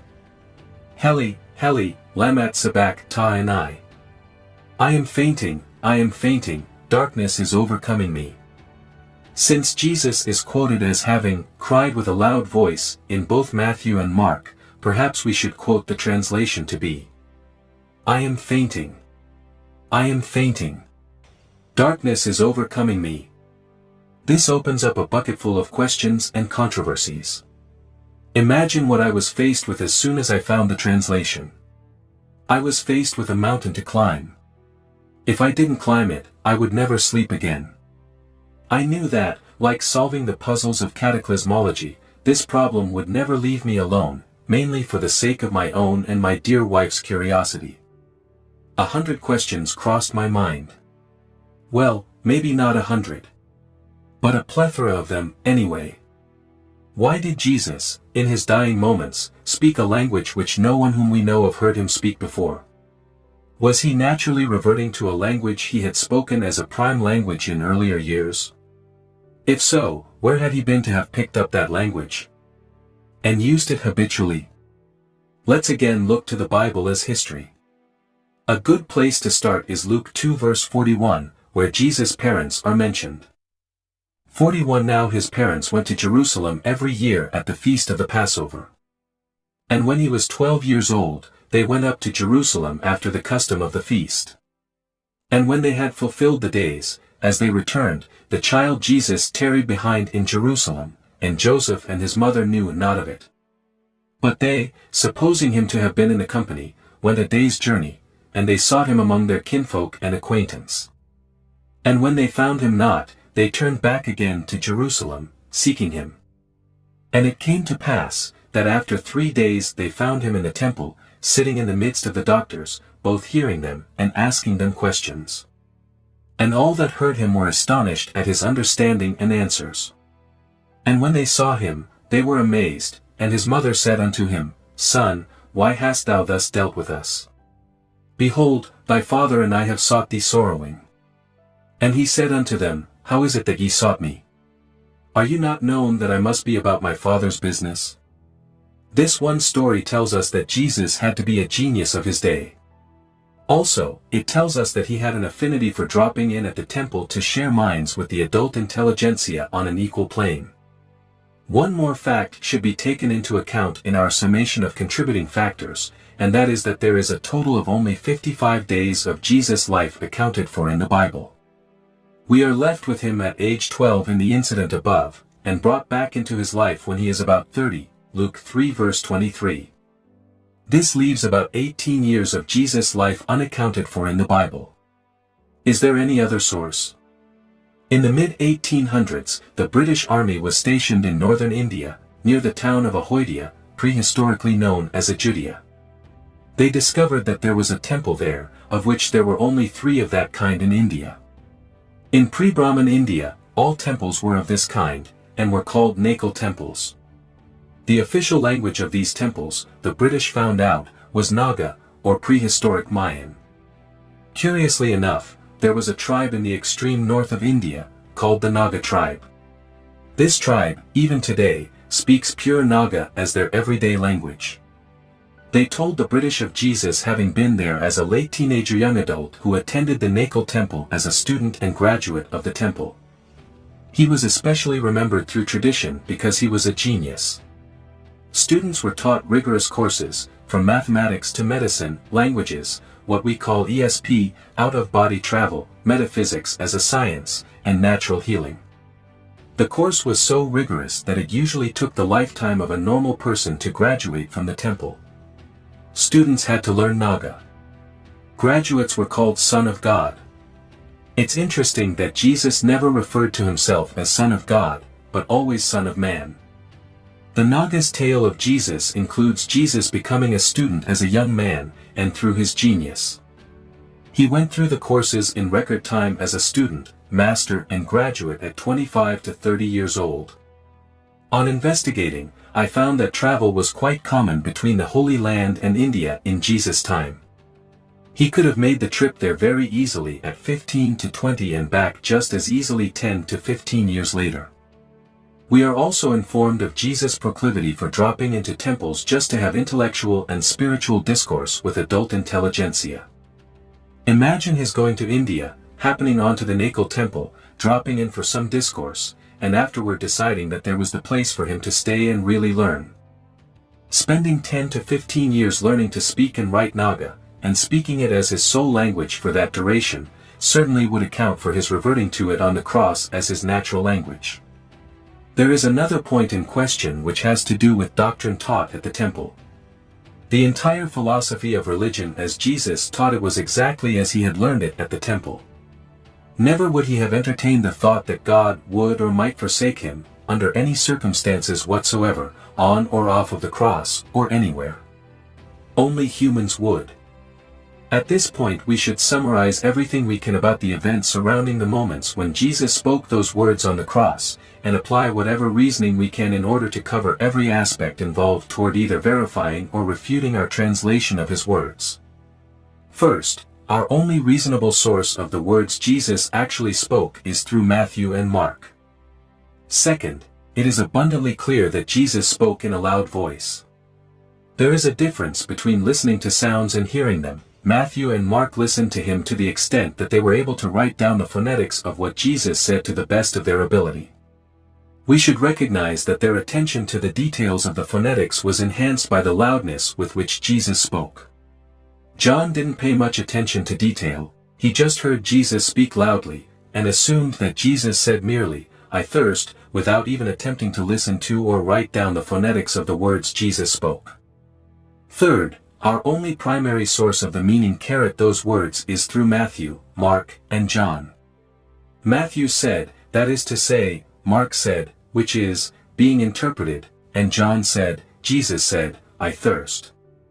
It is clear that Matthew and Mark were not translating, but giving us their best guesses what the words Jesus spoke meant. John just guessed outright. The most interesting aspect of Matthew's and Mark's recordings is that the phonetics of Jesus' words and their meaning are so nearly alike, with one syllable, li, as recorded by Matthew, and loi, as recorded by Mark being the only difference. It appears that each had his own memory, as referred to by those in the field of aptitude studies as tonal memory, of the sounds of the syllable, suggesting independent recording of the phonetics by each of them. However, their interpretations of the meaning of Jesus' words are precisely the same, suggesting that they conferred with each other, comparing their interpretations, and arriving at a mutually agreed upon interpretation of what Jesus meant by what he spoke loudly. Certainly neither of them compared their memories with Luke or John. It appears that we must honor Matthew's and Mark's accuracy in recording the sounds of the words Jesus spoke. It's plausible, since Jesus spoke loudly. Fourth, we have no secondary source of the words Jesus spoke, we only have secondary sources through Matthew, Mark, and John, who tell us about the crowd at the scene and their reaction to what they thought Jesus said. Some in the crowd said, "Hey, he's calling Elias. Maybe he'll come and get him down off the cross." As if it were a big joke. Some others said, "He says he's thirsty. Someone give him a drink." So someone ran to a bowl of vinegar, put a sponge on a reed, soaked it in the vinegar and held it to Jesus' lips. Of course, John added his bit by writing, Jesus said, "I thirst." It is obvious that there was a great amount of confusion resulting from Jesus' words, with three known interpretations of those words. Isn't it interesting and provocative that those three versions differed from each other to the extent that there is absolutely no comparison between them? Fifth, it is a fact that Jesus' words did not exist in any known language at that time, including Hebrew, Aramaic, and Greek. Eli expressly was not a part of the Hebrew tongue. It was entered into that language since then to mean, my God. It seems strange that those who fostered and shouted for his crucifixion would be the ones to adopt one of the words Jesus spoke on the cross into their language. Sixth, we must take into consideration Jesus' physical condition at the time he spoke those strange words. Contrary to one of the popular myths, Jesus was not nailed to the cross through his hands and spaces through his bones in his lower feet leading to his toes. It was a common form of execution in that time, and always, the nails were driven through a space in the wrist bones as, if driven through the hands, the crucified could pull his hands off of the nails easily while on the cross. Plus, the same conditions existed in the feet of the crucified. In order to keep him from pulling his feet off of the nails, the nail or nails had to be driven through a space between the upper foot bones. Therefore, the crucified became literally a prisoner of the cross. The only way to get him off of the cross was to pull the nails. The crucified was nailed to the cross in such a way that, with his knees bent somewhat, he could hang by his arms and rest his legs. After a while his diaphragm would enter the early stages of paralysis, and he would feel suffocation oncoming. Then he would straighten his legs, standing on his nailed feet, providing relief for his arms from bearing the stress of holding up his body, thereby relieving the stress on his diaphragm leading to paralysis and suffocation. Consequently, he endured a running continuum of up and down, up and down, up and down for hours and hours. Those responsible for performing the crucifixion had a way of stopping this endurance test. They simply broke the legs of the crucified so that he couldn't stand on them anymore. He was forced to hang by his arms without surcease. He soon fell into full paralysis of his diaphragm and died of suffocation. It is known that Jesus suffered scourging for some time before his walk to crucifixion with Simon of Cyrene, who was compelled by soldiers to carry his cross. Scourging meant torture with whips with barbs in the ends of the lashes of each whip. Those barbs ate deeply through Jesus' skin and into his flesh. It had to be excruciatingly painful. While on his walk to Golgotha, Jesus was still sufficiently conscious to have made the walk successfully. He had not yet entered a state of deep shock. There were 3 men crucified at the same time on Golgotha. Jesus, of course, was in the middle. The other 2 had not been tortured before their crucifixion. After they were on their crosses, Jesus entered into deep shock. In that condition it was impossible for him to feel any pain. While in that condition, he lost consciousness, and while entering that state, he said loudly, as quoted by Matthew, Eli, Eli, lama sabachthani. It has been popularly assumed that pain drove Jesus to say those words. Impossible. He was feeling no pain. He was in deep shock, on the verge of passing out. It is most logical that he was saying, I am fainting, darkness is overcoming me. It is most illogical that Jesus would be complaining in a loud voice that God had forsaken him. As I said before, he knew absolutely that only humans would do that. This is an apropos time to consider the Shroud of Turin. The image on, or in, it shows the barbed gouges of a whipping scourging, plus showing that the legs of the victim were not broken, as Jesus were not. Further, the image shows irrefutable signs that the victim had been crowned with a crown of thorns, as Jesus had been. Further still, the image shows irrefutable signs of the victim having been crucified in the standard manner. Those parts of the image, the proof of barbed whipping scourging, the proof of the victim being crucified, the unbroken legs, which was most unusual in a crucifixion, and the crown of thorns worn by the victim, all point to Jesus as being the wearer of that controversial shroud. The crown of thorns is the most powerful indicator of Jesus being the wearer. Who else but Jesus would have been so crowned as a part of his scourging, scourging itself being almost never employed? And crowned for whatever reason, in Jesus' case for derision as King of the Jews. There is a last subject to consider, how the image was made on the Shroud of Turin. This is a point of great controversy among scientists. How it was accomplished is known only to those of us who have found how nature makes gravity. Now we come to a disputant subject. If you stick your toe in the water, it either gets burned or frozen. It could create a controversy in a millisecond. Or maybe even a microsecond. In one aspect I have a distinct advantage, for I know how nature makes gravity. Once we understand the process, the procedure for us to produce man-made gravity is to duplicate nature's process in controlled fashion. Once we understand this, we can expand our understanding to include propulsion, communications, and weaponry.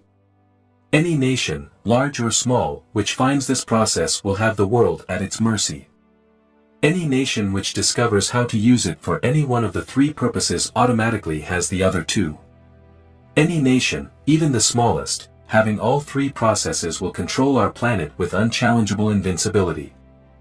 Also, we can understand just about every UFO sighting and experience, how and why small UFOs are built as they are, and why large UFOs are easier to design and construct just from considerations of the power plant. Of course, a 50-mile-long mothership would be more difficult to manufacture if we consider structural requirements. I have seen several of these behemoths, along with many other persons. I have seen the smaller, discus-like vehicles also. Note that a common cross-section of all of these vehicles, behemoth and small, is to have just one cross-section circular. Angels and UFOs. Now we come to another factor. What is an angel? And further, who is an angel? Matthew, Mark, Luke and John wrote about angels as if they were a normal, accepted part of life in their times. It all started when Mary Magdalene, Mary the mother of James, and Salome decided to go to the sepulchre where Jesus was buried. There they found the blocking stone removed, and Jesus gone. They found one or two men there. Matthew said he was an angel, whose countenance was like lightning, and his raiment white as snow. Mark said, and entering into the sepulchre, they saw a young man sitting on the right side, clothed in a long white garment. Not once did Mark mention that there was an angel there. Luke said, and it came to pass, as they, presumably the three women, were much perplexed thereabout, behold, two men stood by them in shining garments. John said, but Mary stooped down and looked into the sepulchre, and sees two angels in white sitting, the one at the head, and the other at the feet, where the body of Jesus had lain. There is an entertaining game which sometimes is played at parties. Everyone sits in chairs in a circle, and the first on one end is given a short message in writing.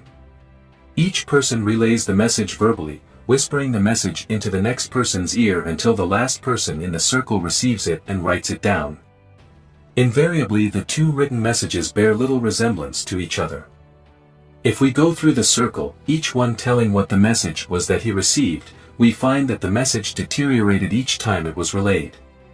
Sometimes one step in the relaying circle changes the whole meaning of the message.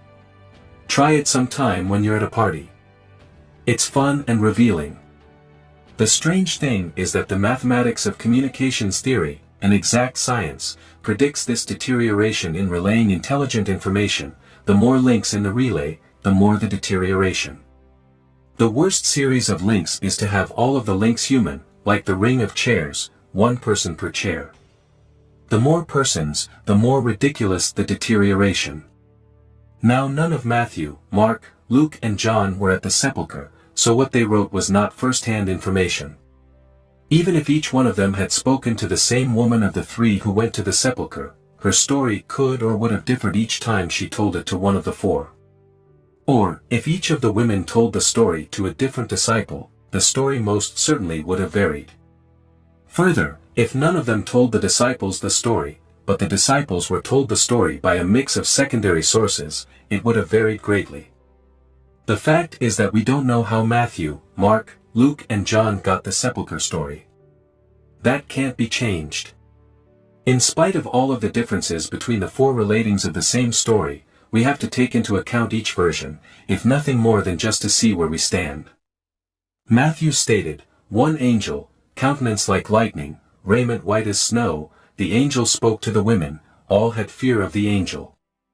Mark stated, one young man, seated on right side, clothed in a long white garment, the 3 women were affrighted, he spoke to the women.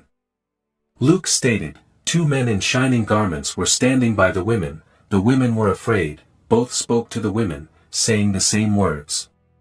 John stated, Mary Magdalene alone stood outside the sepulchre, stooping and looking in, she saw 2 angels in white, angels were sitting one at the head, one at the feet, where Jesus had lain. They conversed with her, no fear was mentioned. She saw Jesus, and did not recognize him, she thought he was the gardener. John's relation varies so much from the other 3 that it suggests a different event. It appears that she visited the sepulchre with the other women, then ran back, encountered Peter, and told him that the stone was taken away from the sepulchre. The 2 of them then ran back to the sepulchre to start this story. So what can we conclude from these 4 stories? Let's see. The angels looked like men, in fact, they must have been. Whether there were 1 or 2 of them, he or they wore long, bright white, clean, glistening robes. Although strangers, they could speak Hebrew, and spoke calmly and authoritatively to the women. Whether 1 or 2 of them, they had countenances which caused fear in the women, except in the story related by John. It could be that Mary Magdalene, in her first visit to the sepulchre with the other 2 women, had visited with the man or men at that time, and who had dispelled the women's fears with his or their words, so when she returned, she had no fear. What about these men?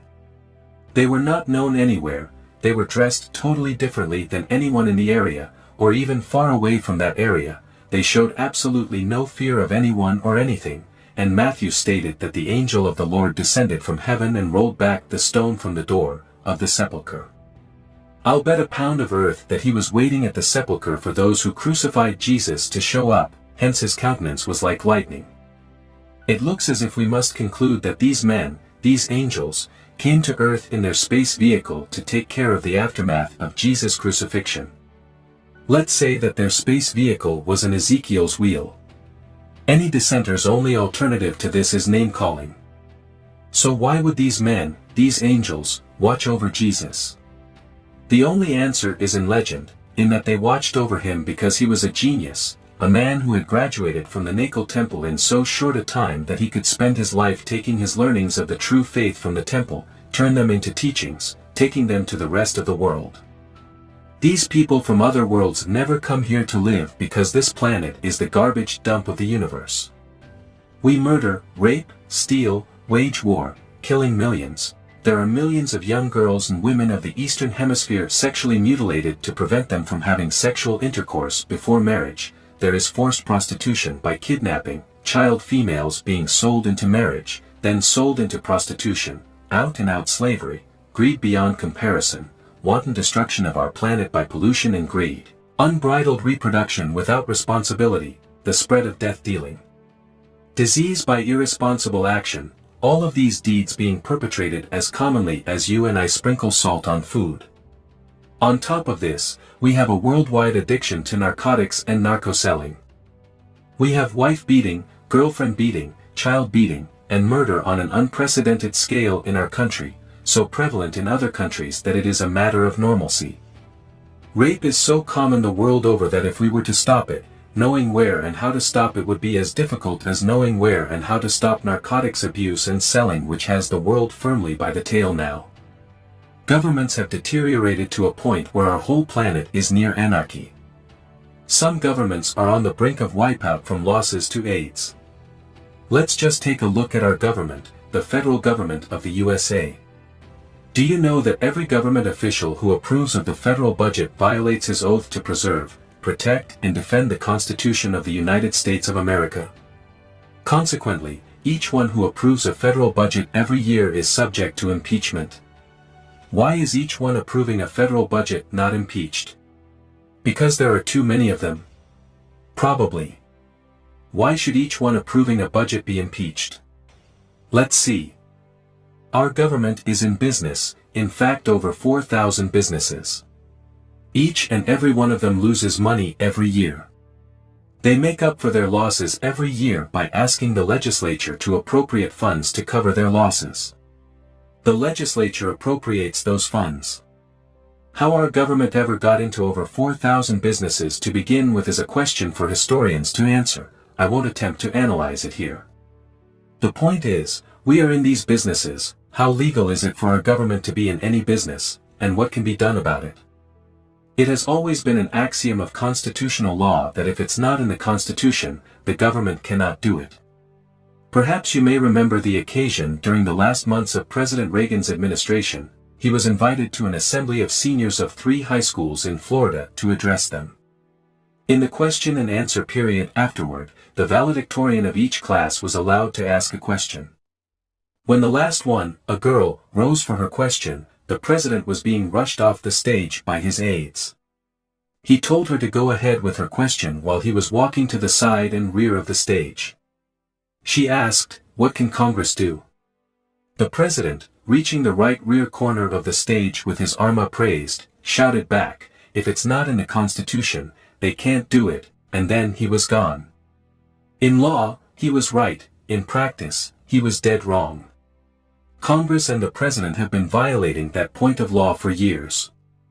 If anyone in any branch of the U.S. government grants approval of funds for any business in which the government is engaged, he or she is approving the government's participation in an unconstitutional activity which is not authorized by the Constitution of the U.S.A., and is therefore breaking his or her oath of office to preserve, protect, and defend the Constitution of the United States of America.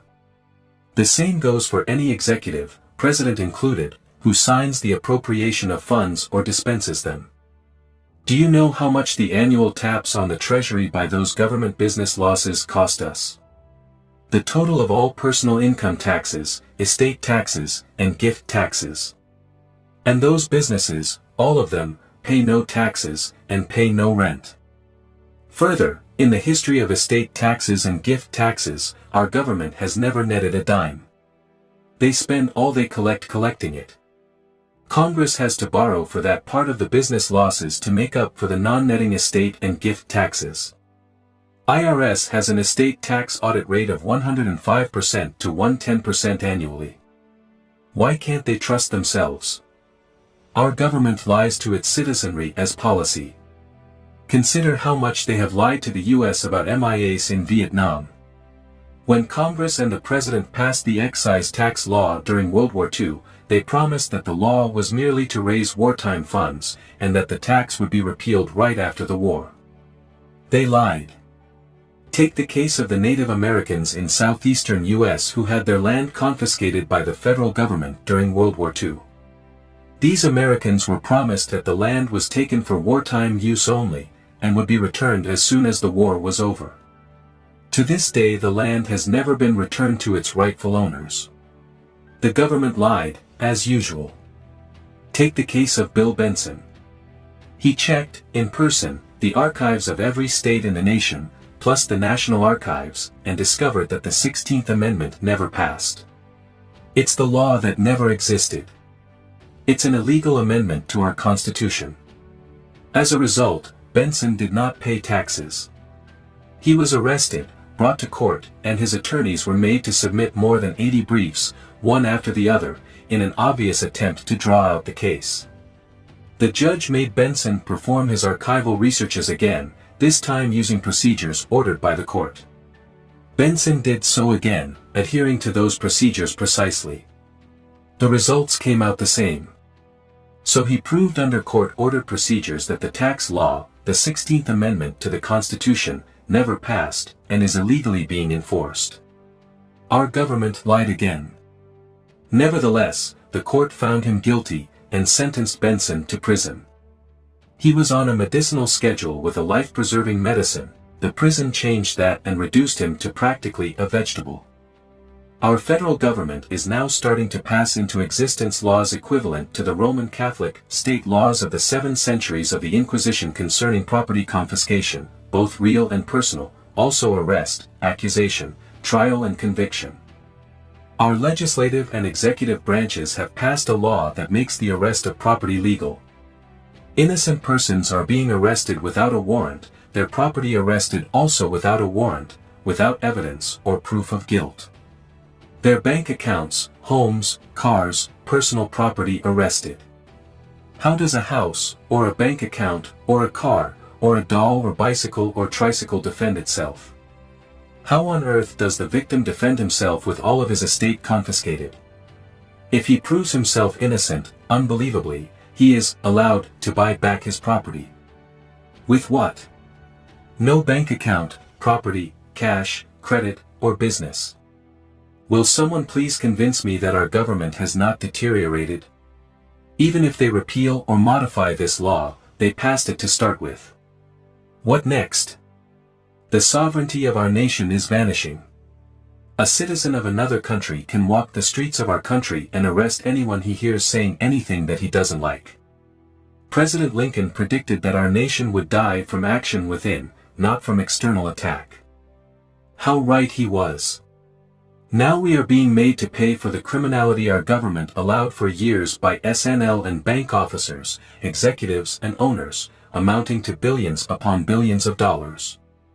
All they can think to do is to raise taxes when they could accomplish more by cleaning up our government's house, by making our government constitutional, by adopting into action the recommendations of the Grace Commission and the Hoover Commission, and by passing the Liberty Amendment.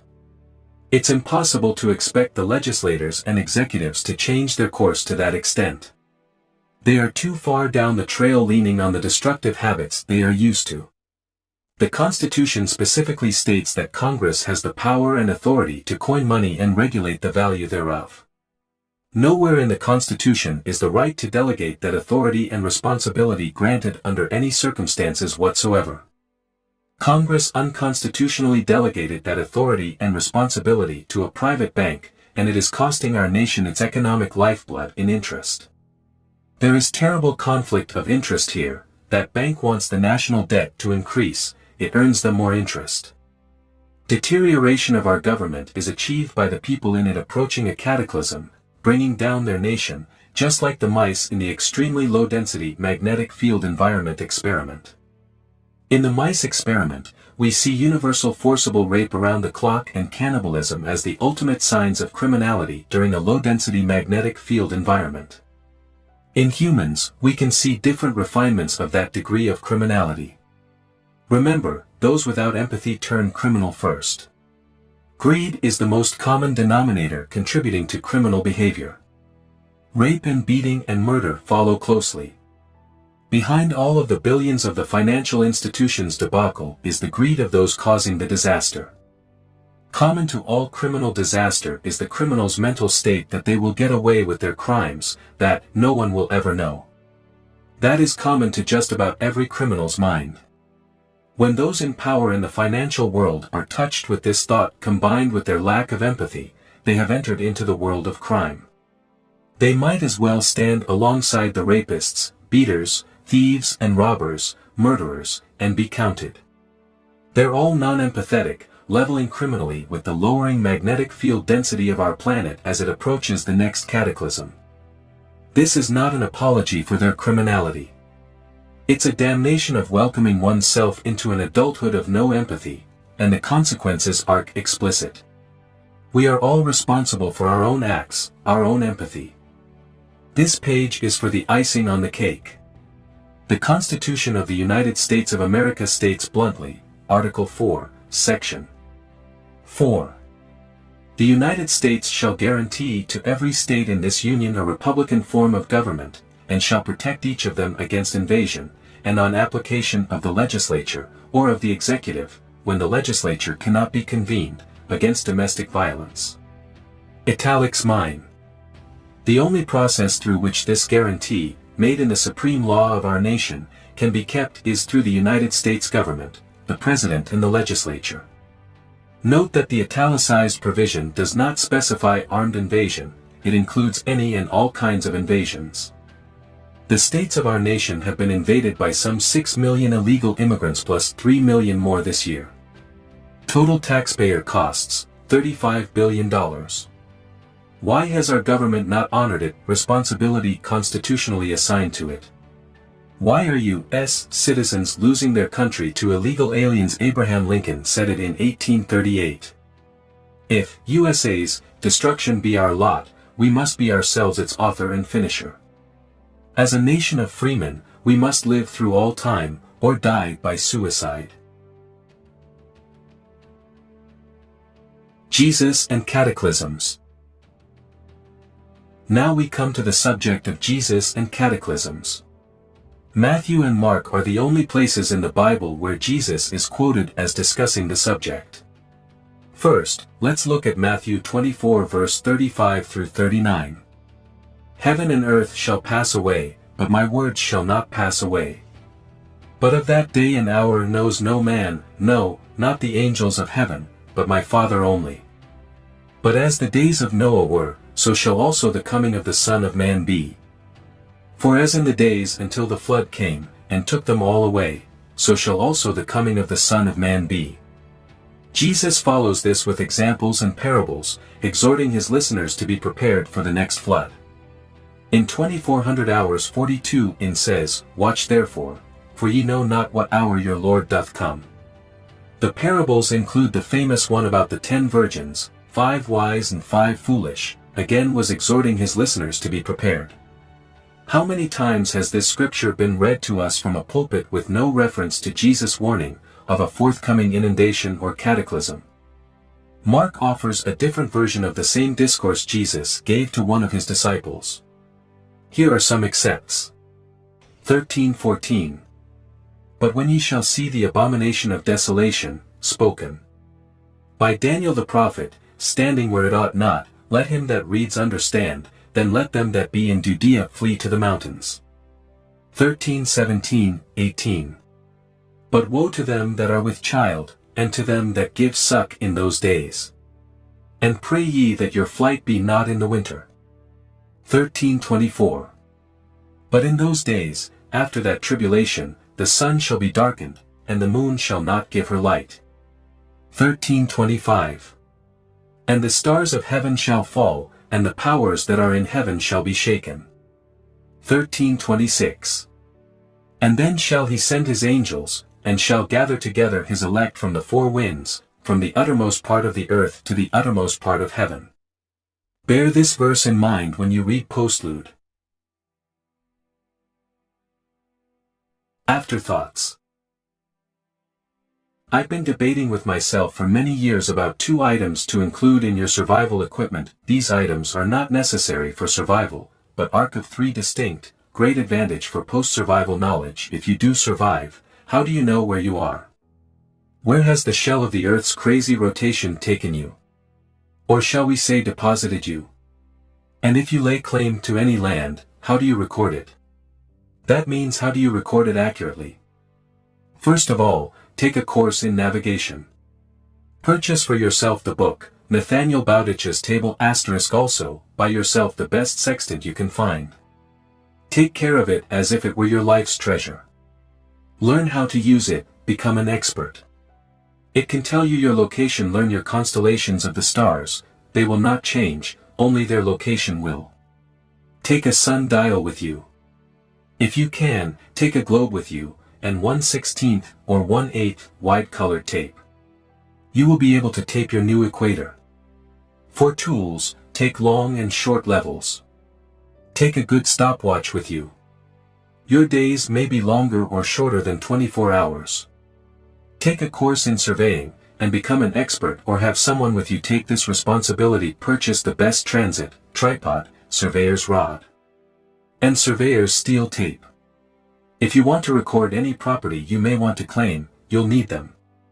Now if you can't do it all, at least do paragraphs 2 and 3.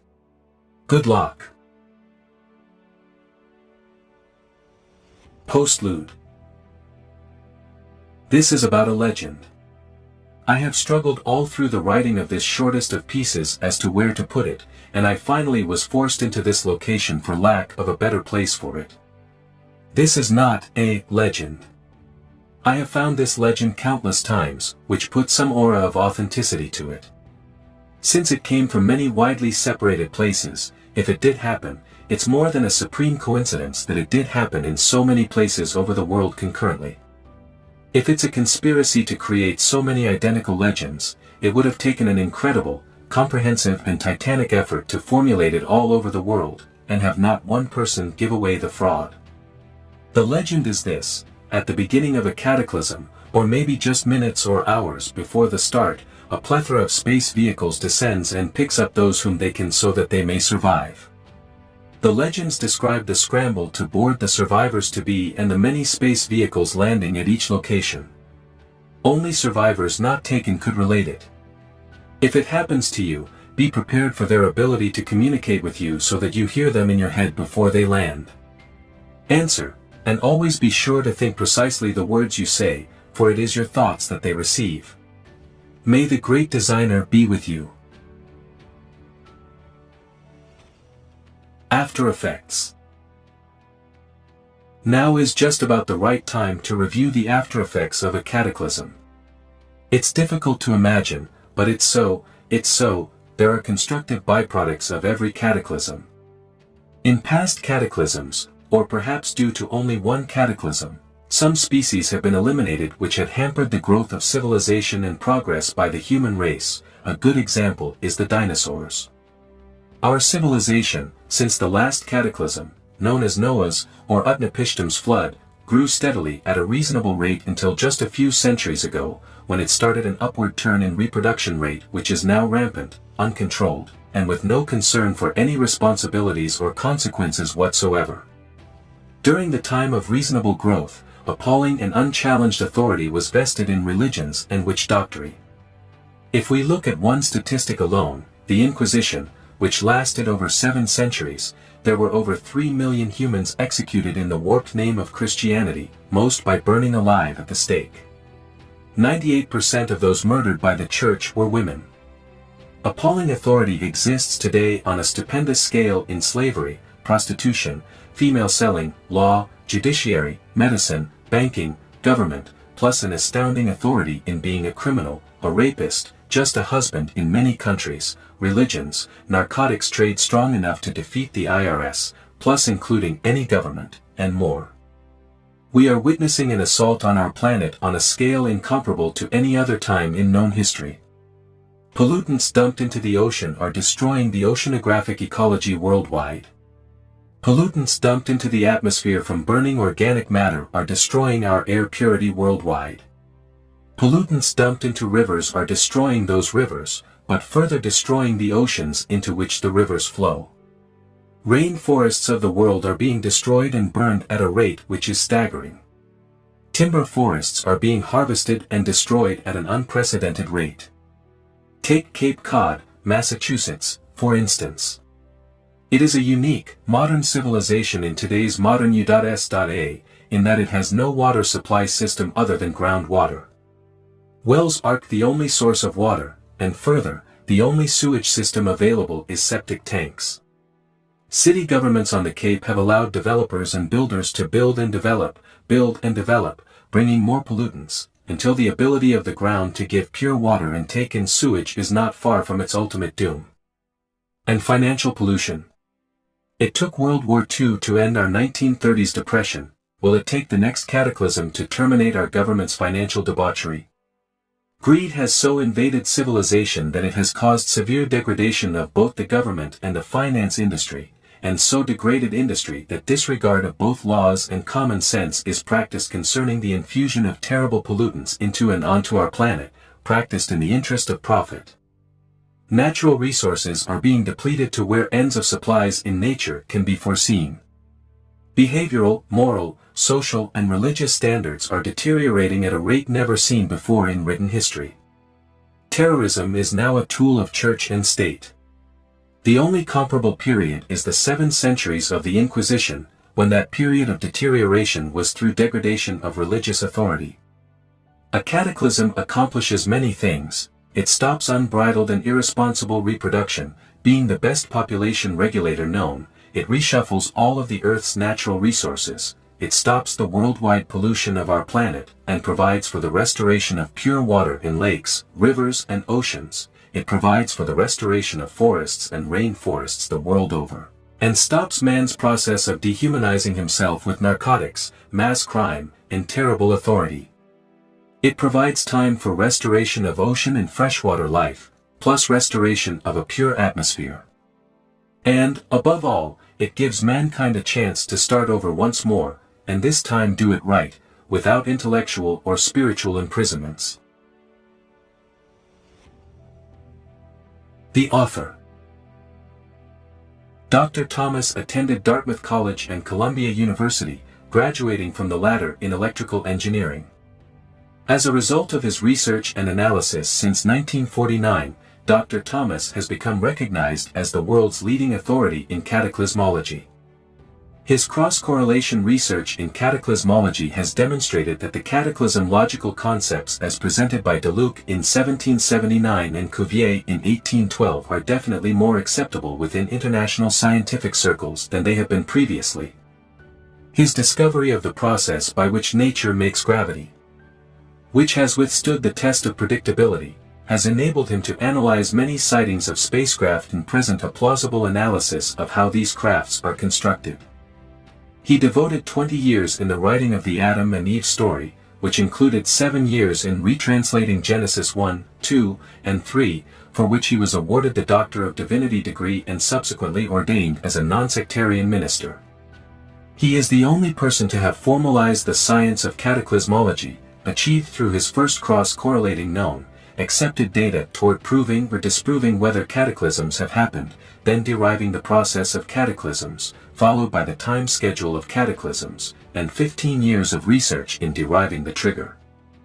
Recommended reading. The Bible, all versions. The Bible as History, Werner Keller. Sex and Family in the Bible, Raphael Patai. Mysteries of Ancient South America, Harold T. Wilkins. Secret Cities of Old South America, Harold T. Wilkins. Gods, Graves and Scholars, C. W. Sarum. How Old is the Earth, Patrick M. Hurley. The Calendar of Tiahuanaco, H. S. Bellamy and P. Allen. The Great Idol of Tiahuanaco, H. S. Bellamy and P. Allen. Tiahuanaco, the Cradle of American Man, Arthur Poznansky. Letters on the Physical History of the Earth, J. André Deluc. Essay on the Theory of the Earth, Baron Georges Cuvier. 9 Planets, Alan E. Norse. Design of the Universe, Fritz Kahn. The New Astronomy, a Scientific American Book. Primitive Man and His Ways, Kai Burkett Smith. If you think we should not be concerned, take some time to think on this. The United States Geological Survey and independent research physicists have issued the statement that the Earth's magnetic field strength is decreasing at an accelerating rate. In the past 350 years, approximately, the Earth's magnetic field strength has decreased 35 to 40%. That's a tremendous drop. The entire solar system is approaching a null zone in the Milky Way galaxy, a magnetic null zone, which means an MHD null zone. Our 60-mile thick, 2500 plus degrees Fahrenheit molten layer will be freed once more to act as a free liquid. You might want to read the very first chapter again, and page 107 and on. A little bit of knowledge can be a dangerous thing, or it can be a vibrant seed giving rise to verdant forests and awakening sleeping giants.